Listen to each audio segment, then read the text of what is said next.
Alrighty, hello everybody. There we are. Hello, hello, hello. We are back with another stream yet again. And this time we're finally back to Norco. I'm pretty sure I mentioned it before, but I was bummed with being too sick to stream last Thursday to continue with this game because I had been looking forward to it. I'm excited to see where we end up because it gets pretty wild each time we do a stream of this. It does feel like we're getting towards the end, so I do have planned, if we happen to finish in time today, to be starting a Plague Tale Innocence, the first Plague Tale game. If not, then we'll save that for next time. And hey, Dog Nozzle, welcome. Hope you're doing well today. Ready for the triumphant return of Monkey? I know, hopefully. I swear, if I find out after I finish this game and I look up stuff about it, if there was a way to stop Monkey from flying off that truck and we didn't do it, I may have to stop streaming in shame. I've been looking forward to seeing where this game ends up going. Same. I'm very excited. And then briefly, before we continue, I'll probably mention this at the end of today's stream as well. When I made up my little dumb stream schedule for the week, I decided to add on another day.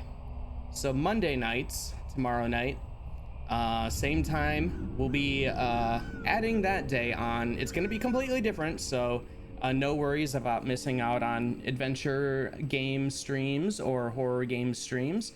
We are going to be doing 1 day a week, weekly, Monday night RPG. And we'll be starting with Kingdom Come Deliverance. So it's going to take a long time doing it just one stream a week, but I think that might actually be more fun. Instead of doing a really long form RPG day after day and everybody gets sick of it, blah blah blah. Might be interesting to have a little time to let things rest, to think about things, figure things out. And Kingdom Come is one that I have had 2 false starts on. I've enjoyed what I played during those little times that I tried, but just like the kind of daunting nature of it, and then being distracted by a jillion other games coming after me, wanting me to play them. One nice thing about streaming is that it's getting me to play more games, actually, instead of laying on my couch watching other people play games or doing anything else. So that is going to be a new weekly edition. It should be fun having a long form adventure. We'll see where that goes, and if I ever get good at the combat in that game, because my god, that shit's hard. I might go for a more stealth / try to talk my way out of situations build. Let's see, that has to be the worst way to lose a beloved character. I know, I agree. We all love Monkey, and it's a shame that he just kind of flew out of the truck. But you know who was driving? Million. And Million ended up being bad, so it may have been on purpose. All right, let's just hit continue here. Reload back in.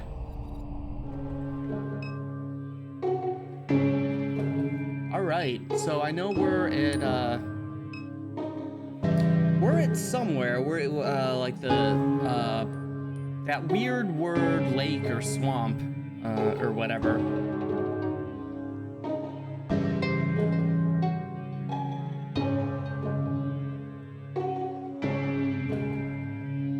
Okay. All right, I think that's a little better for me here. Let's see. Monkey probably knew too much about what Million was up to. Yeah, I had to get rid of the monkey. I think Million may have lost their own staring contest. right, so, let me get my bearings here. Okay, we got like a boat map to lake.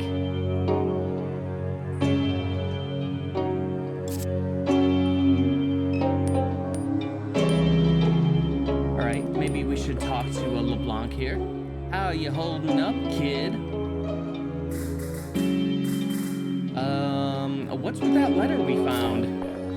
Bruh, it says they was looking for a head in the lake somewhere around the coordinates it listed.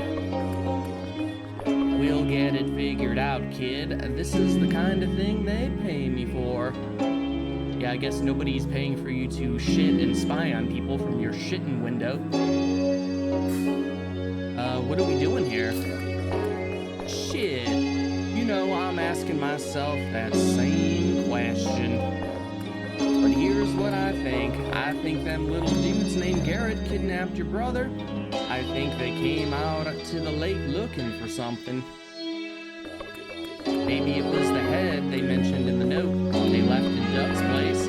Maybe it was the coordinates of the distress signal, the one that Duck's gizmo was spitting out. I ain't got the whole picture pieced together yet. That help any? I don't know. Not particularly.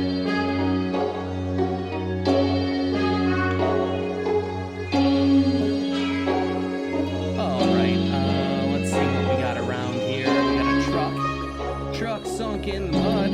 We're stranded unless someone can pull us out. Alright, we got a fishing camp. Do we need to do anything there? We should probably look around for things anyways. With the Apocryphon app. Nothing here. Alright, I guess let's head to the fishing camp. Hey, I know just where we at. That's Peachy Doohan's fishing camp.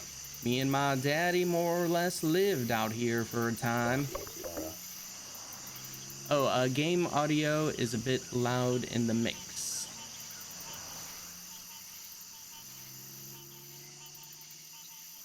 Let me know if that ends up being better, especially when the music gets louder again. Old man Peachy hated my ass. And that's the Interstate 10 overpass over there.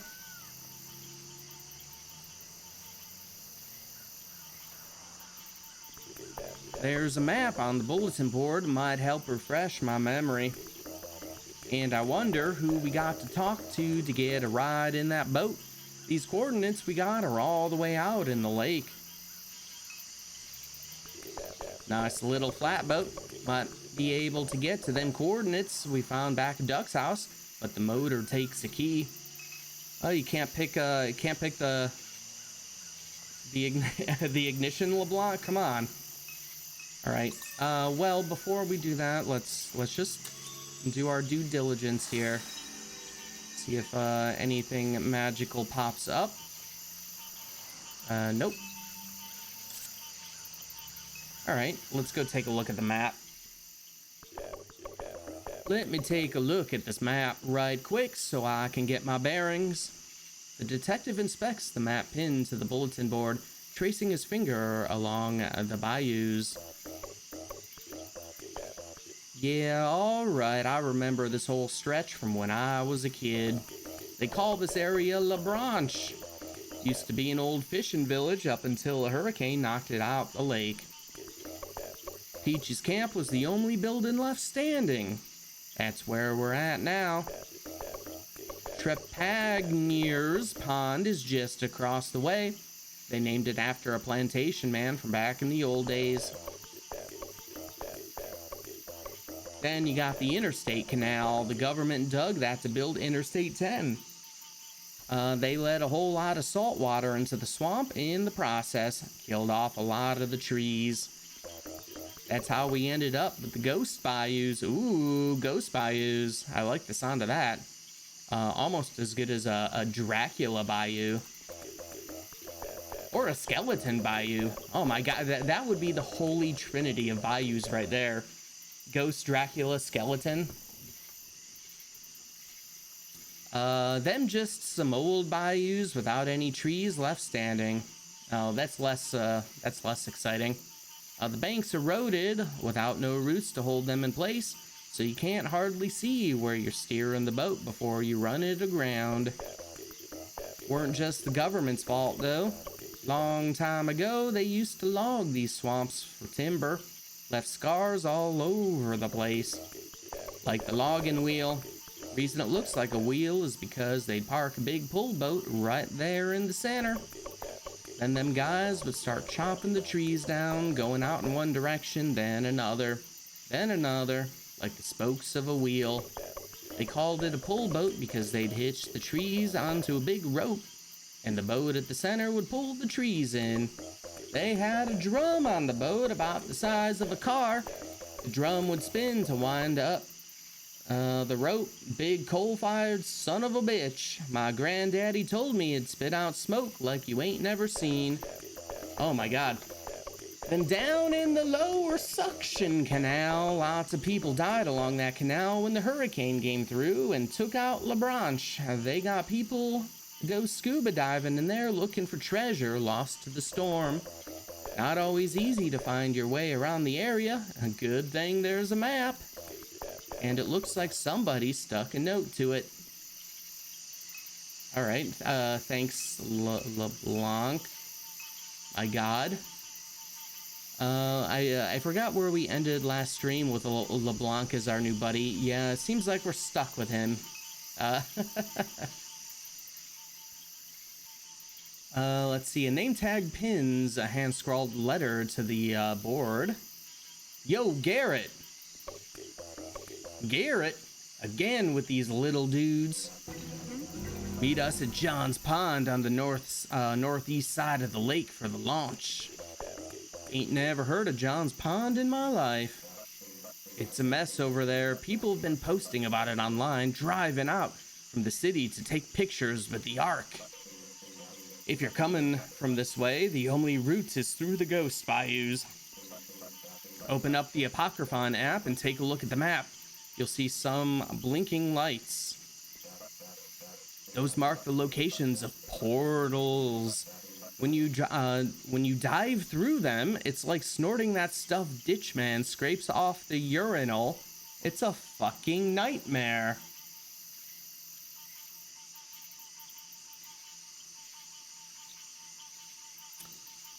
Ew. If you can keep your head on straight, the portals will take you to a light source. Each one will be a little different. Don't let it freak you out. Just be a cool Garrett and make those lights blink, just like you see on the map. Do that, and you'll get the swamp vision, brah. The ghost bayous will appear for you. Good luck. What? All right. I guess I had the right idea of bringing the phone up, but we'll take a look at the map with it once we're done looking around here. Got shells. Rangia clam shells, yard full of them. I stay in Laplace. Call or text. Book your ideal stay in Louisiana's natural wetland habitats with short and long-term options available. You can live like a local in one of America's most mysterious regions. Swampaway is committed to sustainability. We believe in rebuilding Louisiana's wetlands for a greener, more verdant future. Book before the new year and receive a free snack pack delivery during your stay. Hey, that's nice. Get a free snack pack. Let's see, Crabber's letter. Whoever been raising my traps going to die, brah.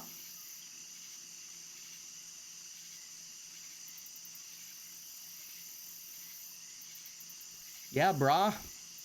Apparently gonna die. Okay, we are here. So we got Trepagnier's Pond over there, Interstate Canal, Ghost Bayous all the way up here, Float Road, Logging Wheel. The map details the southwest corner of the lake, the area that surrounds the lost village of La Branche, And Peachy lives. Let us not forget that Peachy lives. Okay, let's bring up our Apocryphon app on the... What's that about? You see that? I do. We're blinking by the logging wheel. You hold the phone up to that map and it shows them little blinking dots. The one at the logging wheel is blinking real fast. The one at Trapagnier's pond is blinking slow. Move your phone around the map, see if there's more.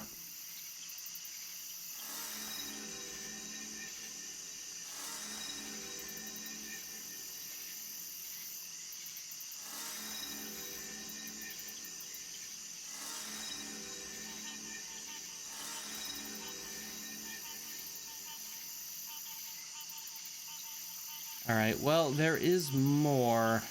I already don't remember what we were supposed to do with that because I was too busy reading it out loud and I guess not paying as much attention to it as I should. Wait, so the drug that Garrett's take is something scraped off a urinal. I think it must be like when we had Paw Paw with us.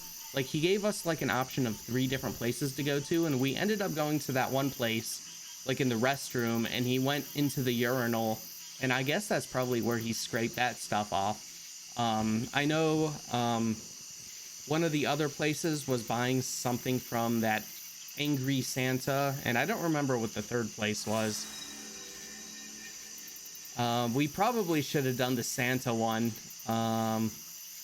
just to have another interaction with that guy, but I do remember that urinal scene being pretty gross and what the hell, so I guess that was still worth it. All right, let's back off that. We got a fisherman here. A man fishes from the dock. Evening. That your boat? Not mine. Believe that boat belongs to the camp. So, they got the key inside of one of them units? I suppose they do. Let's go pay them units a visit, Kay. See if we can get a key from one of them. Can you help us pull our truck out of the mud? You were racing down the levee, weren't you? She was hitting every washout she saw. Snitch. Wish I could help. I got a winch on my truck, but it's on the other side of the spillway. Say, you know Peachy? You know Peachy Doohan? The old man who owns that camp? Sure, I knew Peachy. What you mean you knew Peachy? You ain't seen about it on the news? Peachy been dead for a long time, maybe 10 years. Come on. Yeah, Peachy been dead, and he took several others with him. The man finally cracked. Damn, figured it might end like that for him. He was a bad dude, bruh. He say anything about me before he died? Brett LeBlanc? What? Anything bad about me? I don't think you understand what happened here. Peachy locked himself in that camp with 3 hostages and a pile of ammunition and refused to leave. Wasn't 'cause he was mad at me, though. The hell kind of question is that? Forget it. So who's got the camp now? His grandson split the place into units and turned them into vacation rentals. All kinds of people pass in and out now. Figure they don't have any clue what took place inside there. Say, you know anything about that note on the bulletin board? The one with the name tag on it? All I know is these boys been coming by taking pictures of that map with their phones. There are always interesting types passing through since they turned Peachy's place into a vacation rentals, but these fellas are a different type entirely.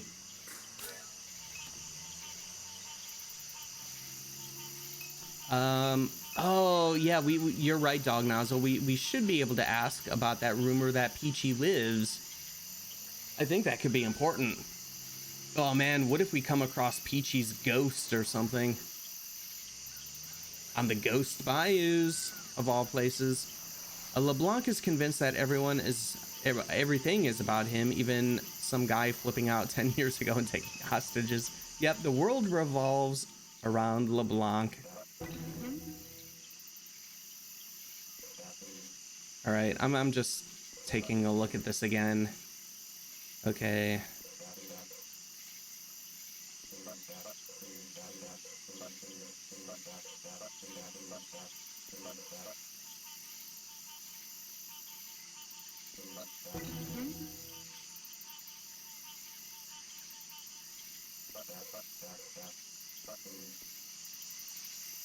Oh, okay, there was something about making the lights blink like they do on the map.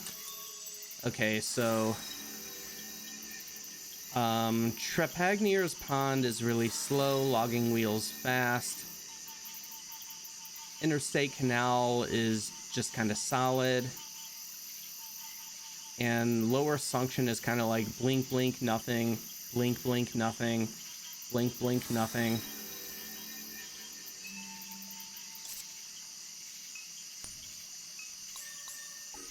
I don't know if I'm gonna remember that, but we'll give it a shot. Let's check Camp Unit B.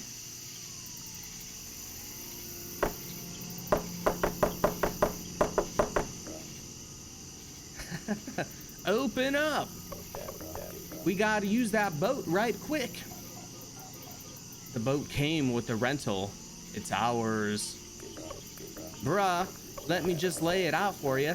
This little highway rat right here's looking for her brother. You got me? We think he might be out there in the swamp. I wish I could help you, but we need that boat. Good luck. Knock again, Kay. Just keep knocking till we get a key in that boat motor. They'll get sick of us eventually. All right, can do. Hey, man. Lord help me. If you need the boat so much, why ain't you using it? That isn't any of your business. We're trying to save lives here, bruh. As are we. Save lives how? Through research, which this conversation is preventing me from conducting. So please, leave. Good night. Knock again. Just keep on knocking. I can do this all night. You know what? We're having a knocking stream. That's all we're doing tonight. Hey, come on. Please, I'm begging you to quiet down. Listen, I think we can work something out here. Trout, my cousin Susie's ex-husband, he bought 4 or 5 gold doubloons from a Canadian guy in Mississippi. He buried one of them under his mom's house. I'm over there all the time. I keep a few car batteries in her shed. Been using them back at the office. They old ones, but they still hold a good charge. This is all nonsense. I can't lend out that boat indefinitely, you understand? We need it. It won't be indefinite. We got coordinates from some little gizmo sending out a distress call. A distress call? Here we go. My partner Hey there. Who opened the door? The door slams open upon mention of Duck's name. Hey, who do we have here? So, yeah, a buddy of mine has this little gizmo. It's like, hell, I don't know, an answering machine, I guess. It kept spitting out these coordinates in the lake. What else did it say? Said it's got a stressed out node, brah. Something getting stressed out in the lake. Where are the coordinates? They in the phone? It's the node. Figure you're right. And you two are just going to boat right up to it. Sure, boating ain't nothing to me. Been boating my whole life. All right, we'll just keep listening. We're gonna be the smart one and not talk. Are you familiar with the network that some call Super Duck? Duck's my buddy I was telling you about. Clayton Richard. Yeah, Clay, good buddy of mine. Dallas, this guy look familiar? I never said I knew the source. Give him the key. Shit, really? That'd sure help. It's irresponsible. If we give you the key, you must do something for us. Happy to help. What you need? Take this. The woman passes you a small handheld device. All right, a meter. Hold it before the node, press the little button. Think we can manage that. And return it to us. That's it. That's it. Dallas. Yeah? The boat key, give it to them. Dallas reaches the key to you.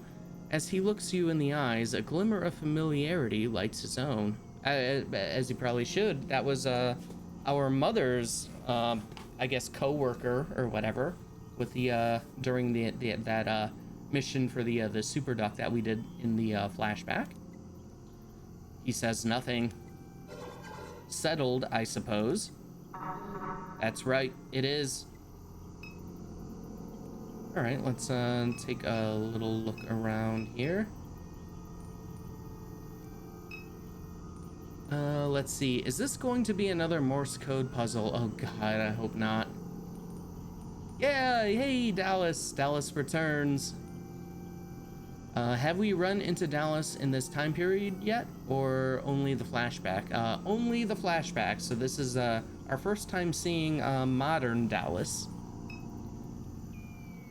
Let's see. Images cycle across the screen. Cypress trees, marsh grass, piers, and other details from locations scattered around the lake. I don't know if we can have separate convos. What's up? What's your role in all this? I don't feel like getting into it. Been running jobs for Super for years, that's all. That's why Dr. Moore pulled me into this. All my money is tied up in Quack coin, and now with the network down, Quack's worth nothing. So I take whatever work comes my way, how it goes. All right, well, that's fine. Let's get out of here. Let's check Unit A just for fun.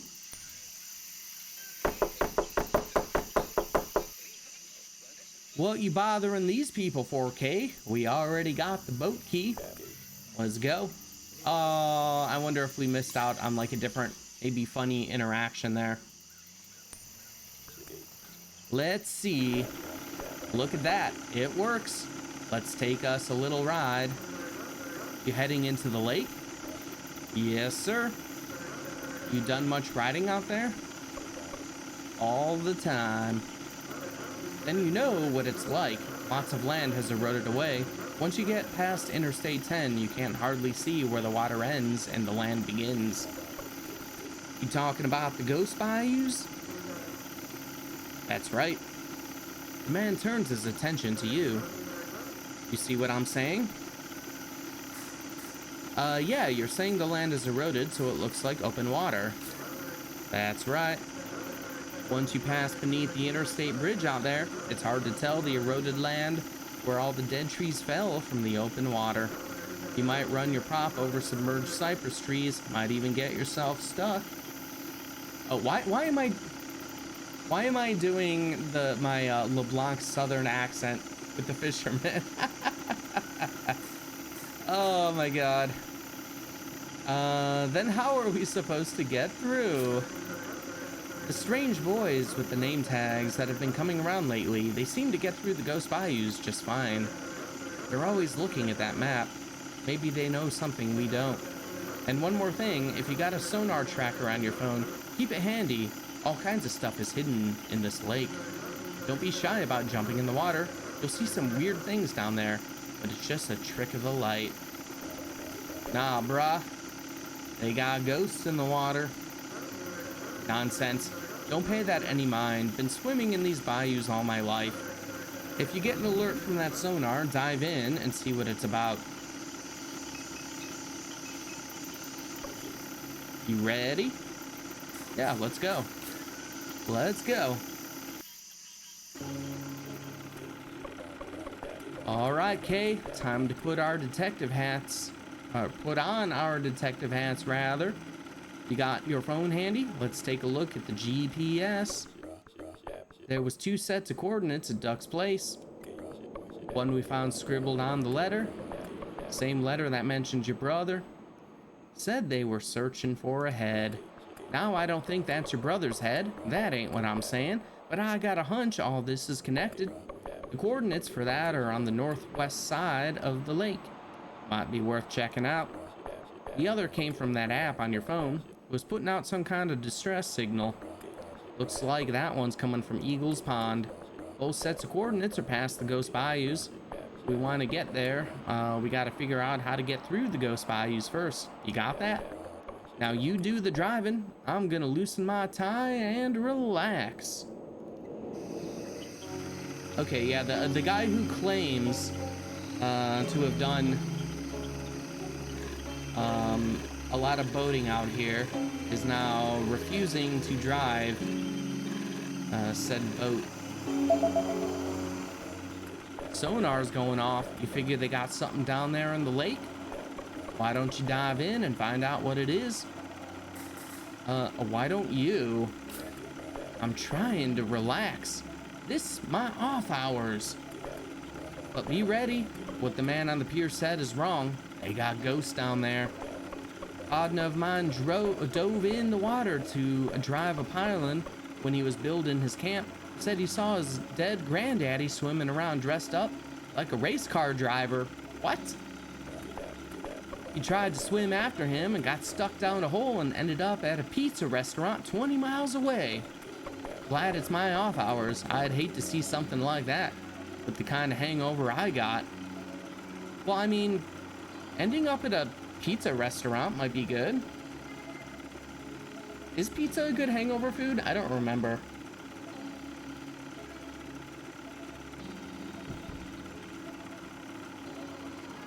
Let's see. So the Garretts have some way of finding their way past the Ghost Bayous. Yeah, it was something related with those like blinking lights. I'm not sure. Like it kind of like mentioned matching the blinking or something. I didn't quite get it. All right, let's dive in. As you fall into the lake, watch the traffic lights of the overpass become like a mirage on the surface of the water. There's the sound of cars rushing above you, and then there's the sound of your descent, and then there is nothing. The lake and all of its sediment is infinite in its silence. It holds you captive and you are unable to move.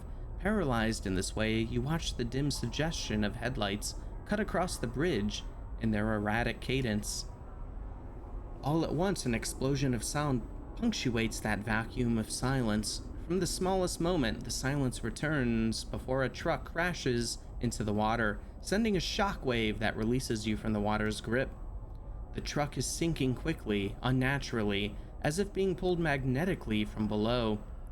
You swim down to the vehicle. The headlights kill as you approach. The cab light flickers on. Blake sits in the passenger seat with a familiar look of distress. The driver's seat is empty. He sees you and begins to bang on the window. The cab fills quickly, cutting the lights.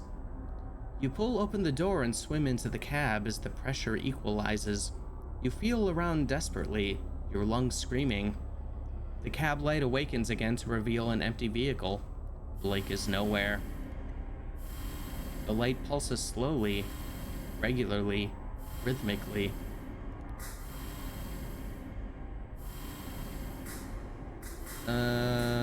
Flip switch.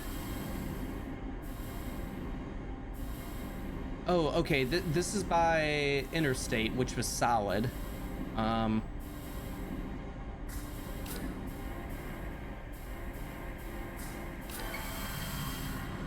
Okay, the light is solid, unchanging. Okay, we'll go with that.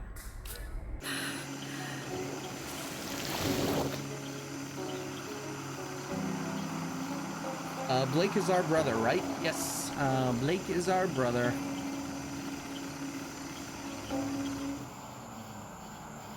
Okay, so... Okay, Eagle's Pond. Oh, all right, yeah, we might cut down Float Road because I know there was the thing over there, and we should hit lower suction too. Actually, we could probably head there first.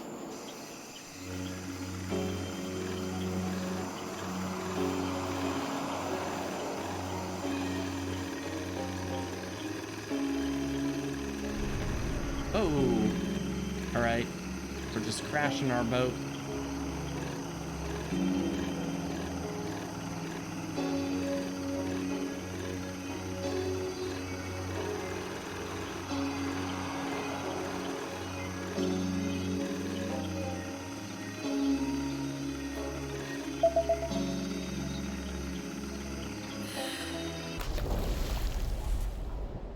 You dive into the wreckage of an old fishing village. Wooden pilings are shadows against the dim light of the evening.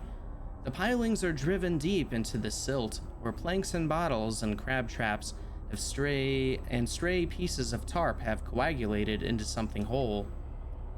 All right, let's swim towards the trash. You swim to the lake bottom and float beside the accretion of debris. A stray window rests among the trash, slightly opened. All right, swim through the window. You swim through the window and discover that there is no water beyond it. No longer buoyant, you fall immediately onto a wooden cypress floor. You scan the area. You're in a cluttered living room, clean and well kept. The picture frames along the walls shake. The foundation of the home rocks. You look outside the window from which you entered. Rather than the depths of the lake, you see a torrent of wind and rain ripping across the open sky. Lightning cracks punctuate those furious sounds, and in the small crevices of silence, there are screams. There is a door to your right that leads onto the balcony of the home. Let's inspect the room first. Along the wall of the living room are many framed tintypes of seemingly random moments, as if captured by accident. With each burst of wind, more of them crash onto the floor. Among the images is a hand waving, scarcely recognizable for the blur. The underside of a table, a clutter of shoes, a centipede held out on a napkin. As you make your way to the center of this collection, you find a picture of your mom. She's young, her hair grown past her shoulders. She's not smiling, nor is she angry. All right, go to the balcony. The world outside is a maelstrom. Water laps at the balcony, threatening its foundation. You watch as willow trees floating along the bank of the bayou leave the earth entirely, sucked into an insatiable purple sky. In the distance, figures hug the crowns of cypress trees, screaming prayers into the vortex. Among those so stranded is Blake, who has lashed a rope around a tree and is holding to it desperately. You dive from the balcony into the floodwaters and swim against the strongest current the bayou has ever known. When you emerge, there is no home, no Blake, no hurricane, only the infinite evening. LeBlanc waves from the boat that idles near the bank. "You good, Kay?" he shouts. You look up at the cypress tree where the apparition of your brother clung only a moment before. A rope hangs from it, limp in the stagnant air. Let's pull the rope. A light awakens from somewhere in the depths of the bayou. Okay, so this was like blink, blink, nothing. Blink, blink, nothing.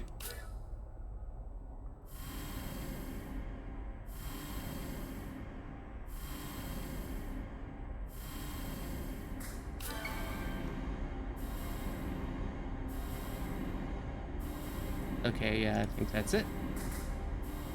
All right, let's return to the boat.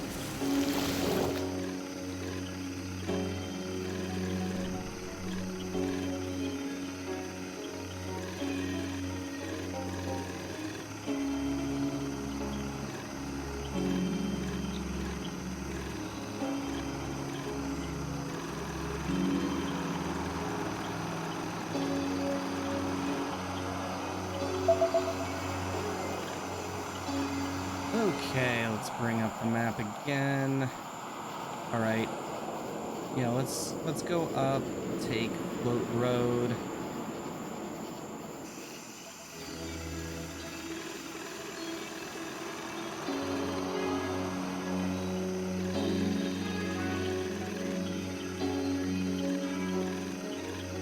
I assume that's, yeah, that's this. And then logging wheel, I think that was like a blink, blink, blink.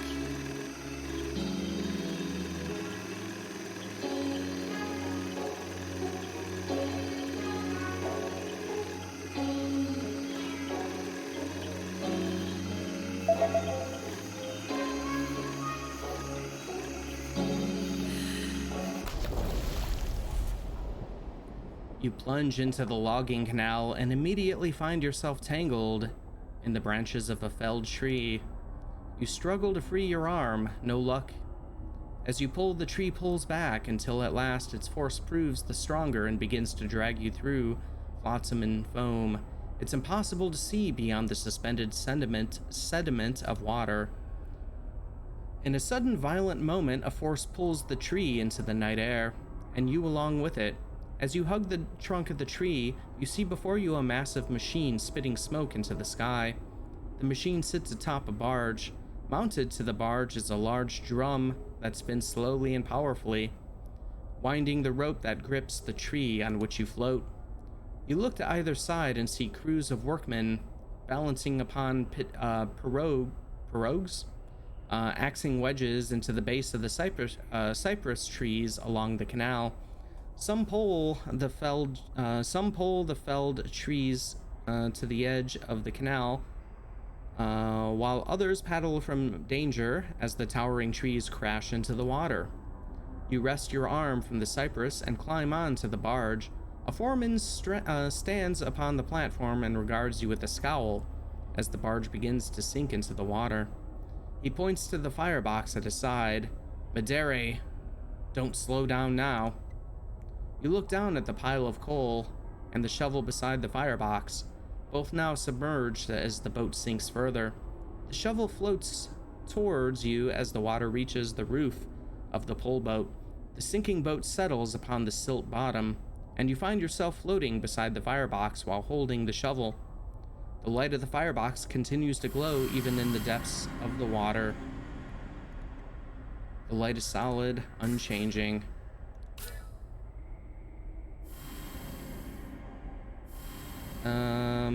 It might have been that one. I don't remember.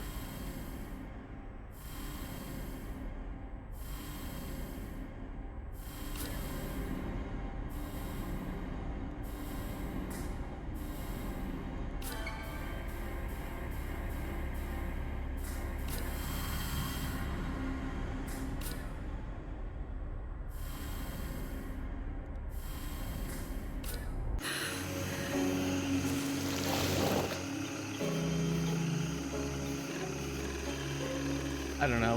We'll see if that works, I suppose.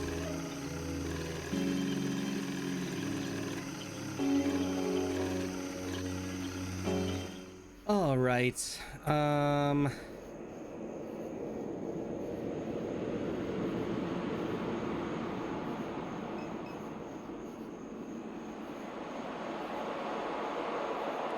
Oh, was there another one?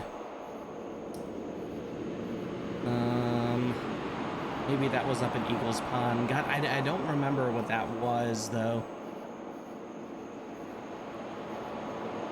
Or maybe it was over here.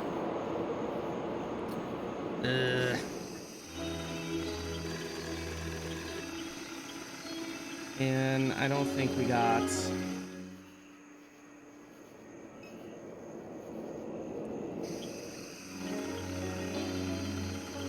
Oh yeah, our phone is being used for this. All right, I don't know. We'll just continue on. Maybe there's like multiple endings, and if we don't do the Oh, we're in the ghost bayous now. We're running straight into dead trees that fell into the lake. Going to be impossible getting through here like this. We'll need to figure something out.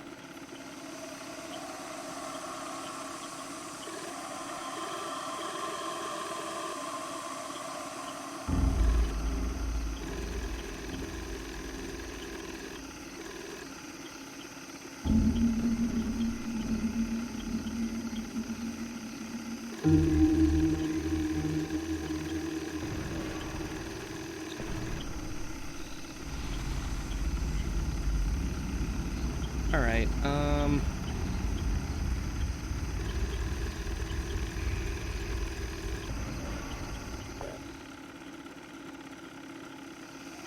Yeah, no, we gotta figure something out. It's kind of hard for me to tell. It's like we hit it and then it pops up on the sonar.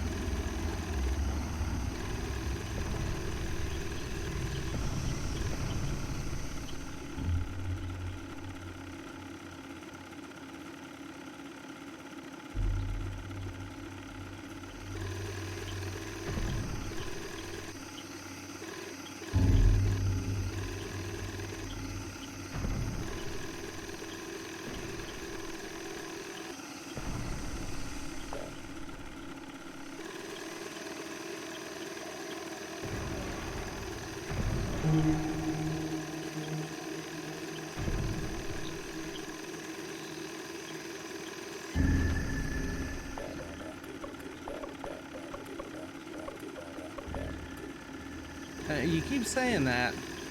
I'm gonna keep going until we bust this boat.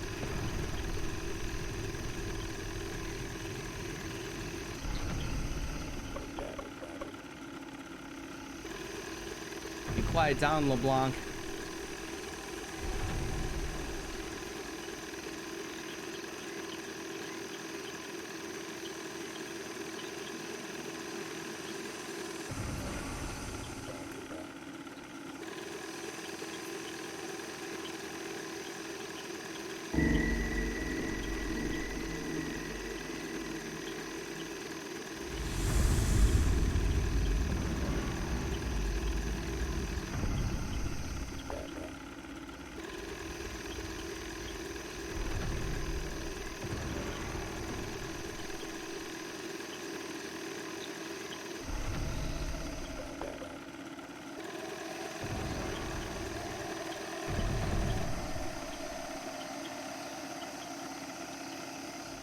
I don't know. Are we supposed to go back to camp? I guess I'll see. Maybe the fisherman knows what to do. Evening? Oh, of course not. All right. Let's check this again, actually. Oh, wait.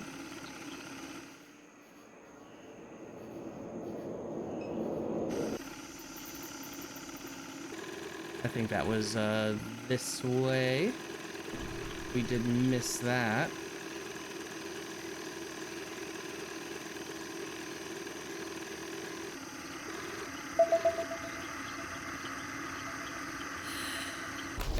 Let's see. I think you said something about the Garretts finding their way through by looking at a map or something like that. Yeah, yeah.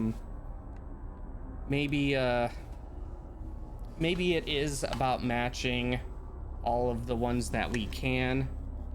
We did miss this one, so hopefully this helps, assuming we got all the other ones right. Let's see. You crash through the shallow depths of the lake as the swamp spins around you. You try desperately to regain a sense of direction, thrashing further from the water's surface. You sink deeper into the bayou in this way until at last you emerge on the other side of the water, where you find a near perfect mirror of the world you left behind. The contours of the galaxy are alight in the sky above you. You've never seen so many stars. A man sits beside a kerosene lamp in the dirt of a palmetto grove along the bank. He rises to take a closer look at you. I watch this swamp from the treetops every night, but I never watch the water, he says. He reaches out his hand and helps you onto a bank. In the shadows of the grove are other figures, whispering among themselves. The whispers are above you as well, in the invisible crowns of the cypress trees. You're one of the Trepagnier's children, aren't you? Who? The man whose property you're on, he says. His arpent stretches all the way to the river. He stares at you for a while longer, and then above you, to the opposite bank. Lucky you're not one of his kin. He has something coming his way. Someone from beyond the palmetto line whispers to the man. He backs away into the shadows. If you don't know this country, you'll need a light. The man joins the rest of the assembly, and they walk deeper into the night, leaving the kerosene lamp behind. The light is solid, unchanging.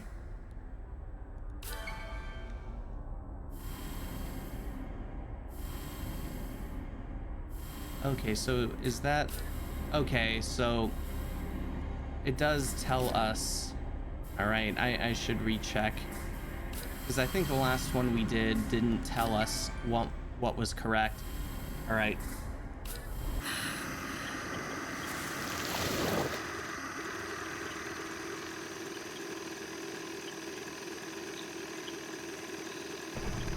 I think I didn't get the green one for...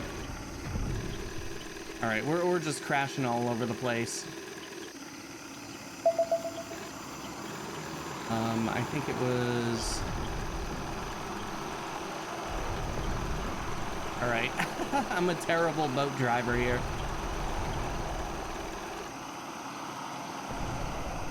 Oh, was it over here? Oh no, it was up there. A logging wheel.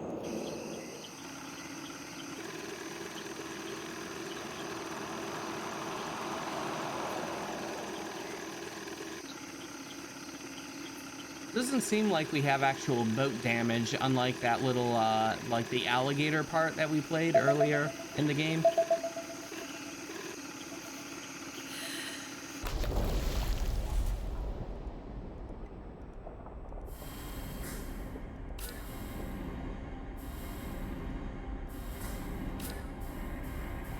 There we go. All right, green.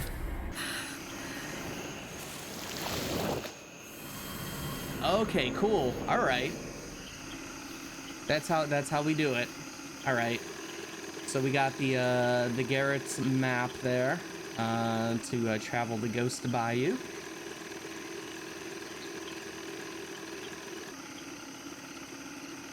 Okay. I think first we'll try heading. Oh, how do we get around? I don't think we can squeeze through, so I guess we'd probably hit that first one first. I don't think we can squeeze on through here. No. Alright, that's fine. We'll just go this way. And still hit 1,000 things on the way. No problem.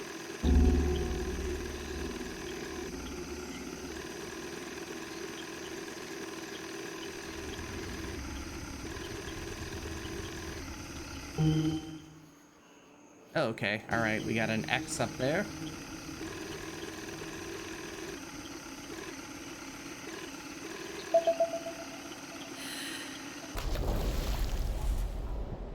You plunge into the water.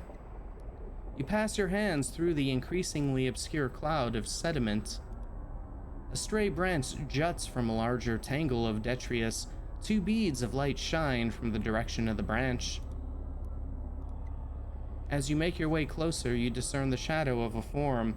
You pass your hands over it, soft, almost a gelatinous flesh.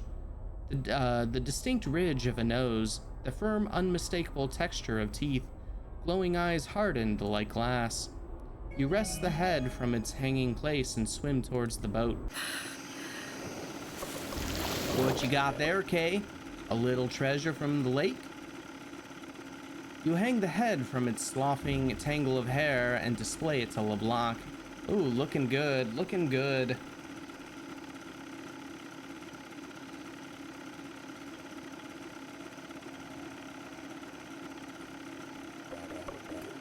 Dear sweet mother of Jesus.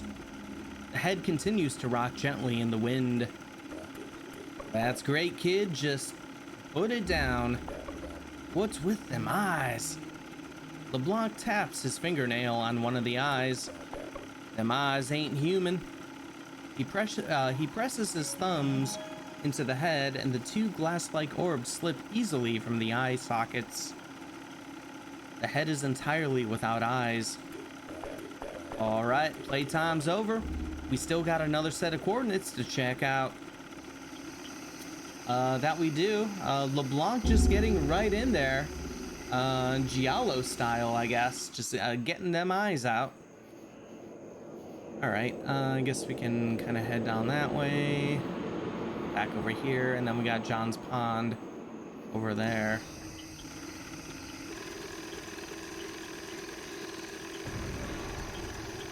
Still smashing up the boat pretty good. Because I apparently don't care. I don't care about that, those researchers' boat very much.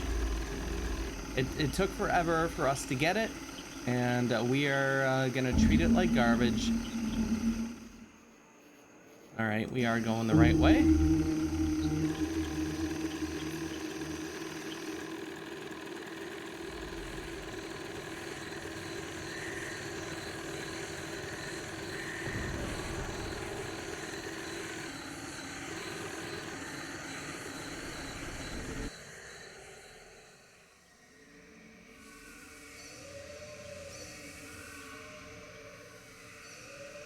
Oh boy, yeah, ... That's what I'm thinking. God's name am I looking at here? Well, we're looking at question mark, I think. Bruh, I seen some big bald eagles in the spillway before. Never nothing like this. Looks like somebody tore its eyes out. Oh, don't we have some glass eyes discovered in the sunken head? Yeah, can we do that? You slot the eyes into the bird's empty sockets.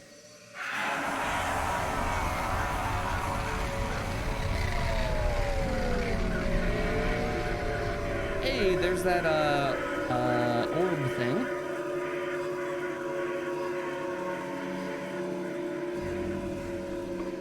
Bruh, what?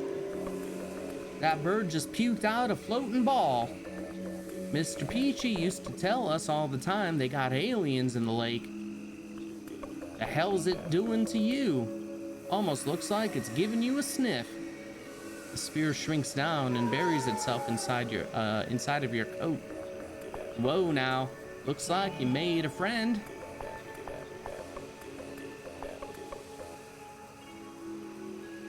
Be careful carrying that ball around in your pocket, Kay. Don't let it blast lasers out your eyes. Shit. Feel kinda sorry for the big bird, brah. First time I seen an alien do that to a bird.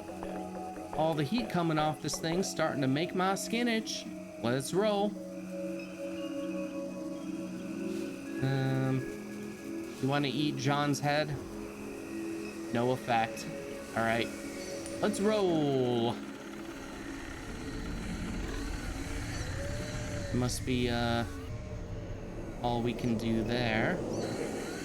So I guess we'll kind of head towards John's Pond.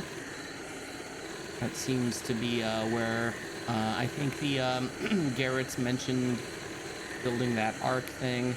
Or we're gonna go here first. Oh, hey. All right, we're in the duck blinds.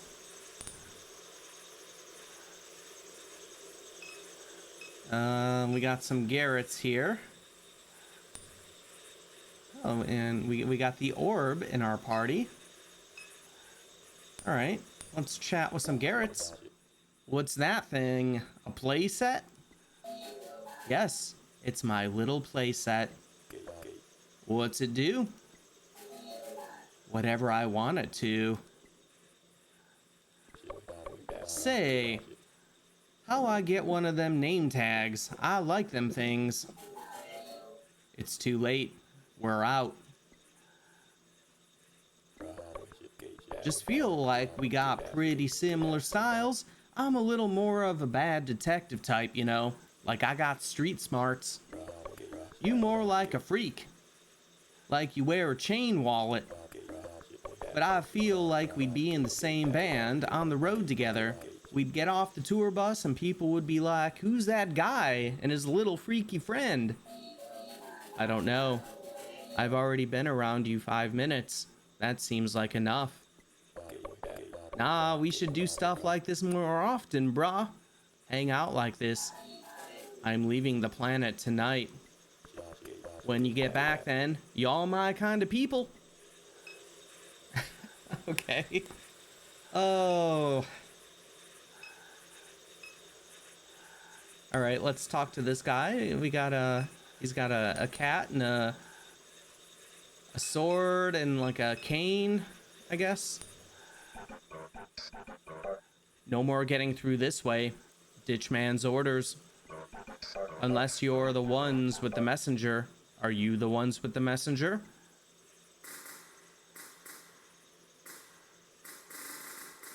We're looking for my brother. Cool. You know a guy named Blake? Little loser guy? Clothes don't fit right? Dead lady's kid? Oh, yeah. Jesus lady's kid. He's over at the Ark all tied up like a pig. Is he alive? Yeah. Ditchman's taking good care of him. He's fine. You hearing this, Kay? We gotta get through. They're holding your... let's see, the messenger? That's right. The big round thing with the juice in it. Oh, you talking about that juice-filled ball? Bruh, we got the juice ball right here. Kay, show him. Show this little dude the juice ball. Oh my god. All right, the way LeBlanc relates to the Garretts is really funny. You know what? LeBlanc is kind of winning me over, just how he's interacting with the Garretts. It is pretty funny to me. For as much as like other people in the game have referred to the Garretts as Nazis, I don't know. I mean, I can't say for sure because we haven't gotten that detailed into it, but they I get what they were trying to say, with the online forums, radicalized kids and all that kind of thing. But they really made the Garretts very goofy. But I guess kind of like easy to make fun of, even if they were Nazis. There was that whole kind of thing with film, back in like TV also back in like the 40s after World War II and after, just completely I don't know if parody would be the right word, but like portraying Nazis as just extremely stupid idiots. I get the vibe from the Garretts of that. They're just idiots. Let's see. Ditchman? Yeah, Ditchman, our new daddy. Say, we found a head in the lake. Oh, so you found it. We were searching for a while, but we gave up. What the hell happened? John got what was coming to him. He took us for granted, wouldn't let us wear cool Templar stuff. So Ditchman pulled... Okay, that was lit up differently. Maybe we should record that. So Ditchman pulled an alpha move and popped his head off. And that's okay with you? Yeah, John sucked. Everybody thought so. All right. I mean, I guess John did suck. We await the bearer of the messenger. Ditchman prophesies that she will pass through this very bayou with the messenger hidden in her pocket. We will radio him after she leaves so that he may prepare her throne. Shit, we get a throne. Awesome. Kay got this big marble that shrunk down and hid inside her pocket. You talking about something like that? Yes. Kay, show him that ball you found in the bird's mouth. Wait till you see this thing. Show him, Kay. That's it. Is that it? Its light is nourishing and divine. I can see the crystalline texture of everything that surrounds me. Flood me with another kiss. I'm begging you. I'm on the edge. Just one more time, please, God. Yes. Yes.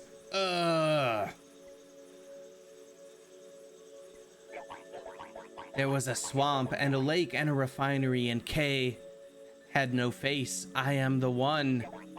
There is a great coming apart of this world. Can you see it? The coming apart so that the light that was hidden in the salt can shine again. I am the sun.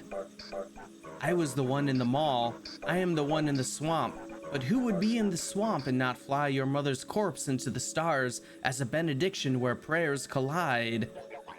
Who would not follow your mother down the ditch if I were the light, and if I were the man who presides over this night, this ditchman night? I am the one. I think we broke the Garrets.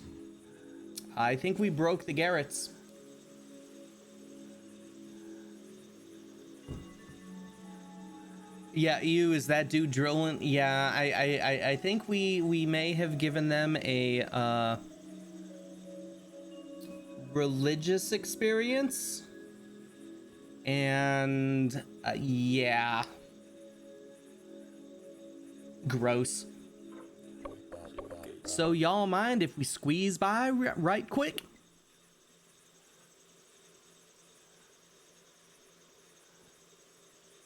I don't know. It doesn't seem like he's gonna be doing much for a little while. He needs time to rest. Maybe have that after orb cigarette. What? Oh, you got the messenger? Nice. Yeah, you can pass. Ditchman's waiting. Hey, Rhett. Yeah? Radio to base. Let them know the messenger's on its way. Come in, ground control. Oh, wait. Nope. Hold on. It's on the radio. Come in, ground control. This is Duck Blinds. Ground control, come in. Garrett? Garrett? Why is no one answering over there? Probably just prepping for launch. You two are free to take your boat through this pass. As soon as we get someone from base on the radio, we'll let them know you're coming. Alright, we can pass on through then. That's good. Alright, there we go. Alright, so I guess we're heading over to John's Pond. We need to rescue the kitties from these knuckleheads. I know, it didn't give us like an option to do anything. Well, maybe they'll go up into their spaceship and leave the kitties behind, and then they'll crash and blow up or whatever, and then, oh. We have something special down here? Let's dive. You sink into the shallow depths and begin the routine of dredging its bottoms with your fingers. Something wet and sponge-like distinguishes itself from the silt. You take it in hand and return to the boat. What did we get? Having climbed over the gun wall, you observe the object that you discovered in the waning evening light. Ah! Monkey returns your gaze. His eyes now empty of any knowing or evidence of life. Oh, is he dead? Ah. Oh. You found another toy, Kay? Your rotten head needed a friend to play with? That's nice. There was no infinite stare left in the stuffed toy. You place him in your bag. Well, I'm sad that our stuffed monkey died. I mean, I guess he was underwater for quite a while, but at least we were able to recover his body, and we'll be sure to give Monkey a proper burial. Um, once we're done here.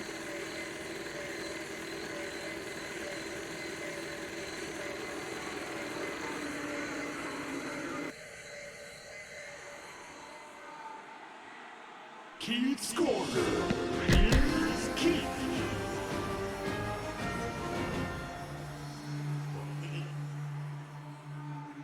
Keith's in the ring? What an evening it has been in Norco, folks. I just left S.H.I.E.L.D.'s exclusive carnival ball where Laura St. Clair was found dead in her office. And the corpse of disgraced academic Catherine Medere, no friend to this St. Clair family, was exhumed from the Red Church mausoleum. Oh yeah, I was wondering about that. Coincidence? Keith sure doesn't think so. To top it all off, the charismatic social media influencer Kenner John has announced that tonight he will be launching a home-brewed spacecraft from right here in the LaBranche wetlands. John and his disciples were able to erect this engineering behemoth in complete secrecy despite sitting squarely in the flight path of Armstrong International Airport. Does it end there? Not quite. An inside source tells me that a war is brewing among rival factions of Kenner John's disciples, the infamous Garretts. An unfamiliar figure named Ditchman has emerged to challenge John's reign amidst the discord. And John, rarely caught off stream, is nowhere to be found. Who will win the War of the Garretts? Who killed Laura St. Clair? Was it the same culprit who exhumed the recently entombed body of Catherine Medere? Where is Kenner John? Will he manage to get his junker off the ground? Keep your eyes on the ring, because Keith's got him cornered in Keith's Corner.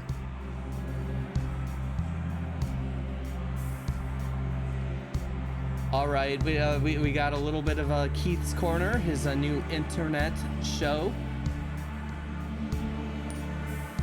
I might be a good idea to save. This has got to be like end game here.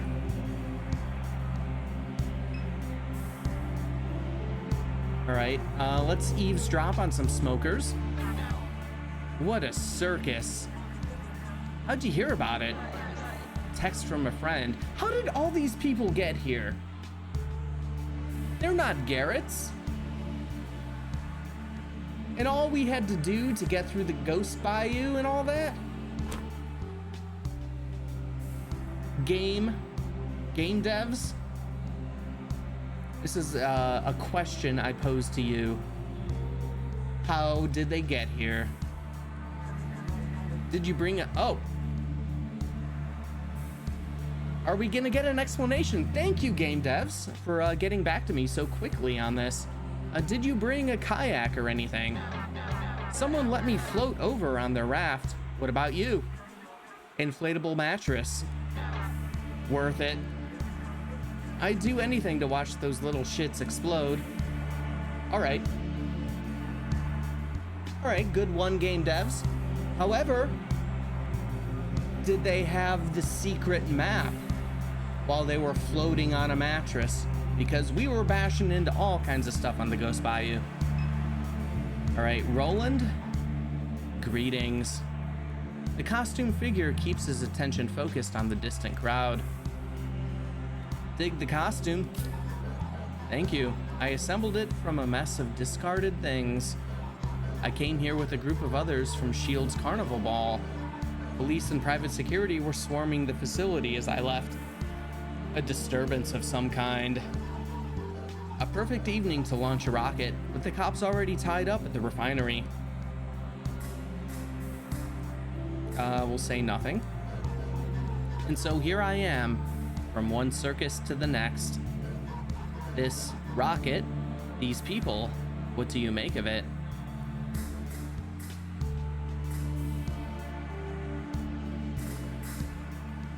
Well, I mean, I can kind of feel this one. They want to leave this world. Who can blame them? It's true. No one is satisfied here. We're trapped in this limbo. A long twilight that bleeds out to the edges of time where even the most fantastic things become banal. This gray blanket of stale time, stagnant, lonely time. To puncture it, to punch a hole in it. I understand the appeal. I do.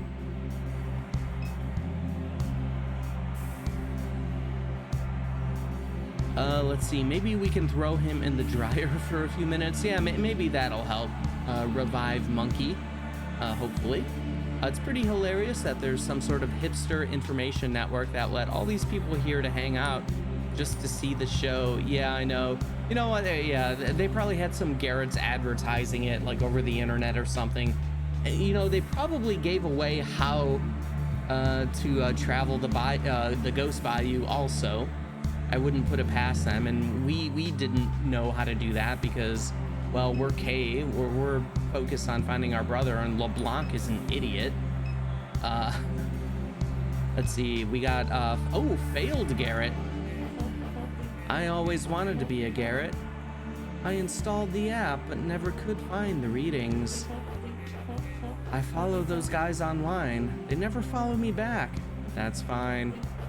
Starting to think all the Garretts might die tonight. All might die? Why? This whole thing is a huge mess. No one knows who's steering the ship, literally. Half the Garretts defected. The rest seem to be losing their minds. I hear the Garretts inside the Ark, the engineers, are holding it together. But this isn't what space travel's supposed to look like, is it? Half-assed like this? Seems bad. We're looking for my brother. Who's your brother? Guy named Blake. Little drugged out dude with bad facial hair. We think those rocket freaks kidnapped him. Wow, I don't know anything about that. This picture just gets worse and worse.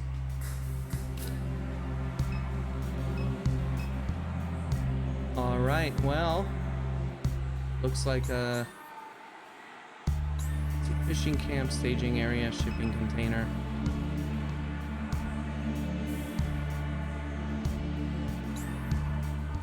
It's a shipping container. Let's check that out before we go up to the main thing. All right. Oh, hey, there's Gooch again. Let's eavesdrop on some gawkers. Keep filming this freak. I just know he's going to snap. Oh, totally. The other Garretts ditched him and he doesn't even realize it. When even the Garretts can't stand you, that's when you know you're the fucking worst. Hi, are you here for the liftoff? How can I help you? This guy's drooling some blood. What kind of Garrett are you? I'm one of the original ne'er-do-wells who have constructed a starship in the swamp. I am virtuous and immortal, much like our anointed leader, Ditchman. Ditchman? What about John? John? I recoil upon hearing his name. John is a blasphemous fool who wears sneakers while demanding that the Garretts walk the earth descaled.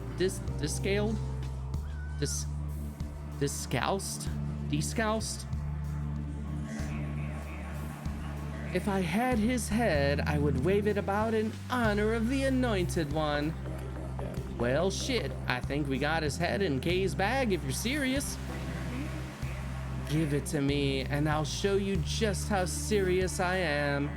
If I had John's head, I would proudly wave it in the air, announcing God's triumph over the vile snake. We are the Garretts of Ditchman, and we hate John. All right, you know what? Let's turn this circus up a notch. Is this John? His head? I have his head just like Ditchman, just like him. Like Ditchman, John's head. Everyone, please listen. I have conducted the service of the Lord.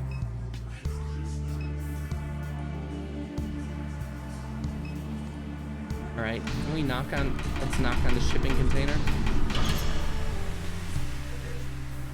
What? I'm doing something in here. What are you doing? What's it look like I'm doing? I'm running ground control. We've got an arc to launch. Oh, okay. Yeah, this is the guy we could have attempted to save. But we never recorded. Stop knocking. You know how loud that is? I've got a bad enough hangover as it is. Yeah, we never went back during Catherine's portion to do the thing. So, I don't know. I guess that'll probably change the ending that we get.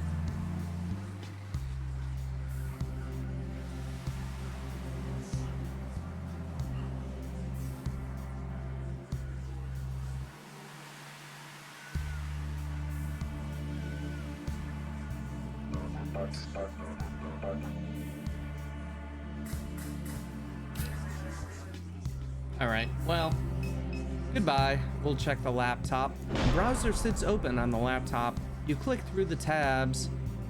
A web map centered on your current location, a troubleshooting guide for a custom energy cell, image results of vintage stuffed monkeys. All right, we got good old Gooch up here. Let me see. Yeah, you gotta be pretty pathetic to wash out from being a Garrett. Yeah, exactly.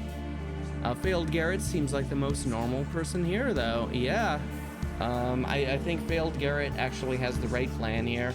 Yeah, he's probably gonna be safe. Unlike old Bruce there, but we failed to do that recording thing. Oh well.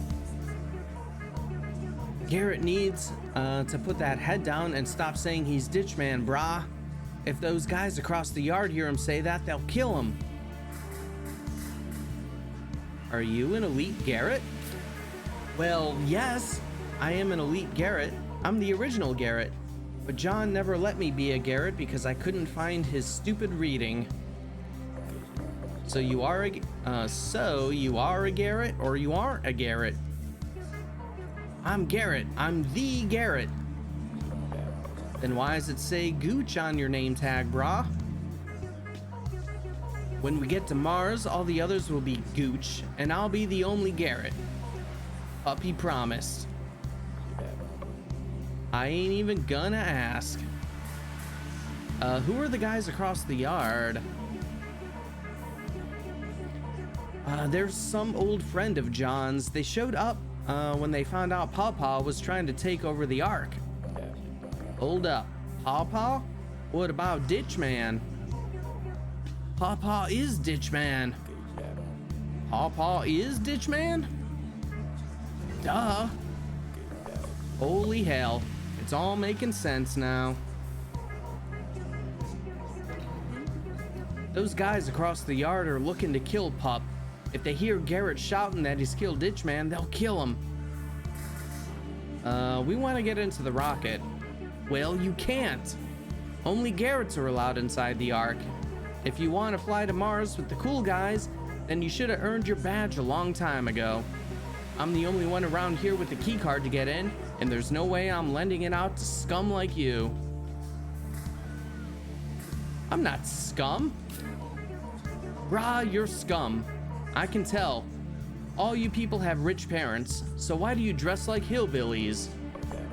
Brah, Kay's family don't have shit. They some seriously pathetic people, I promise you. It's like embarrassing. Brah, she's scum. That's it. End of discussion. Brah, just let us go take a peek in that rocket. I always wanted to see inside a spaceship. No, brah. Come on, brah. No, brah.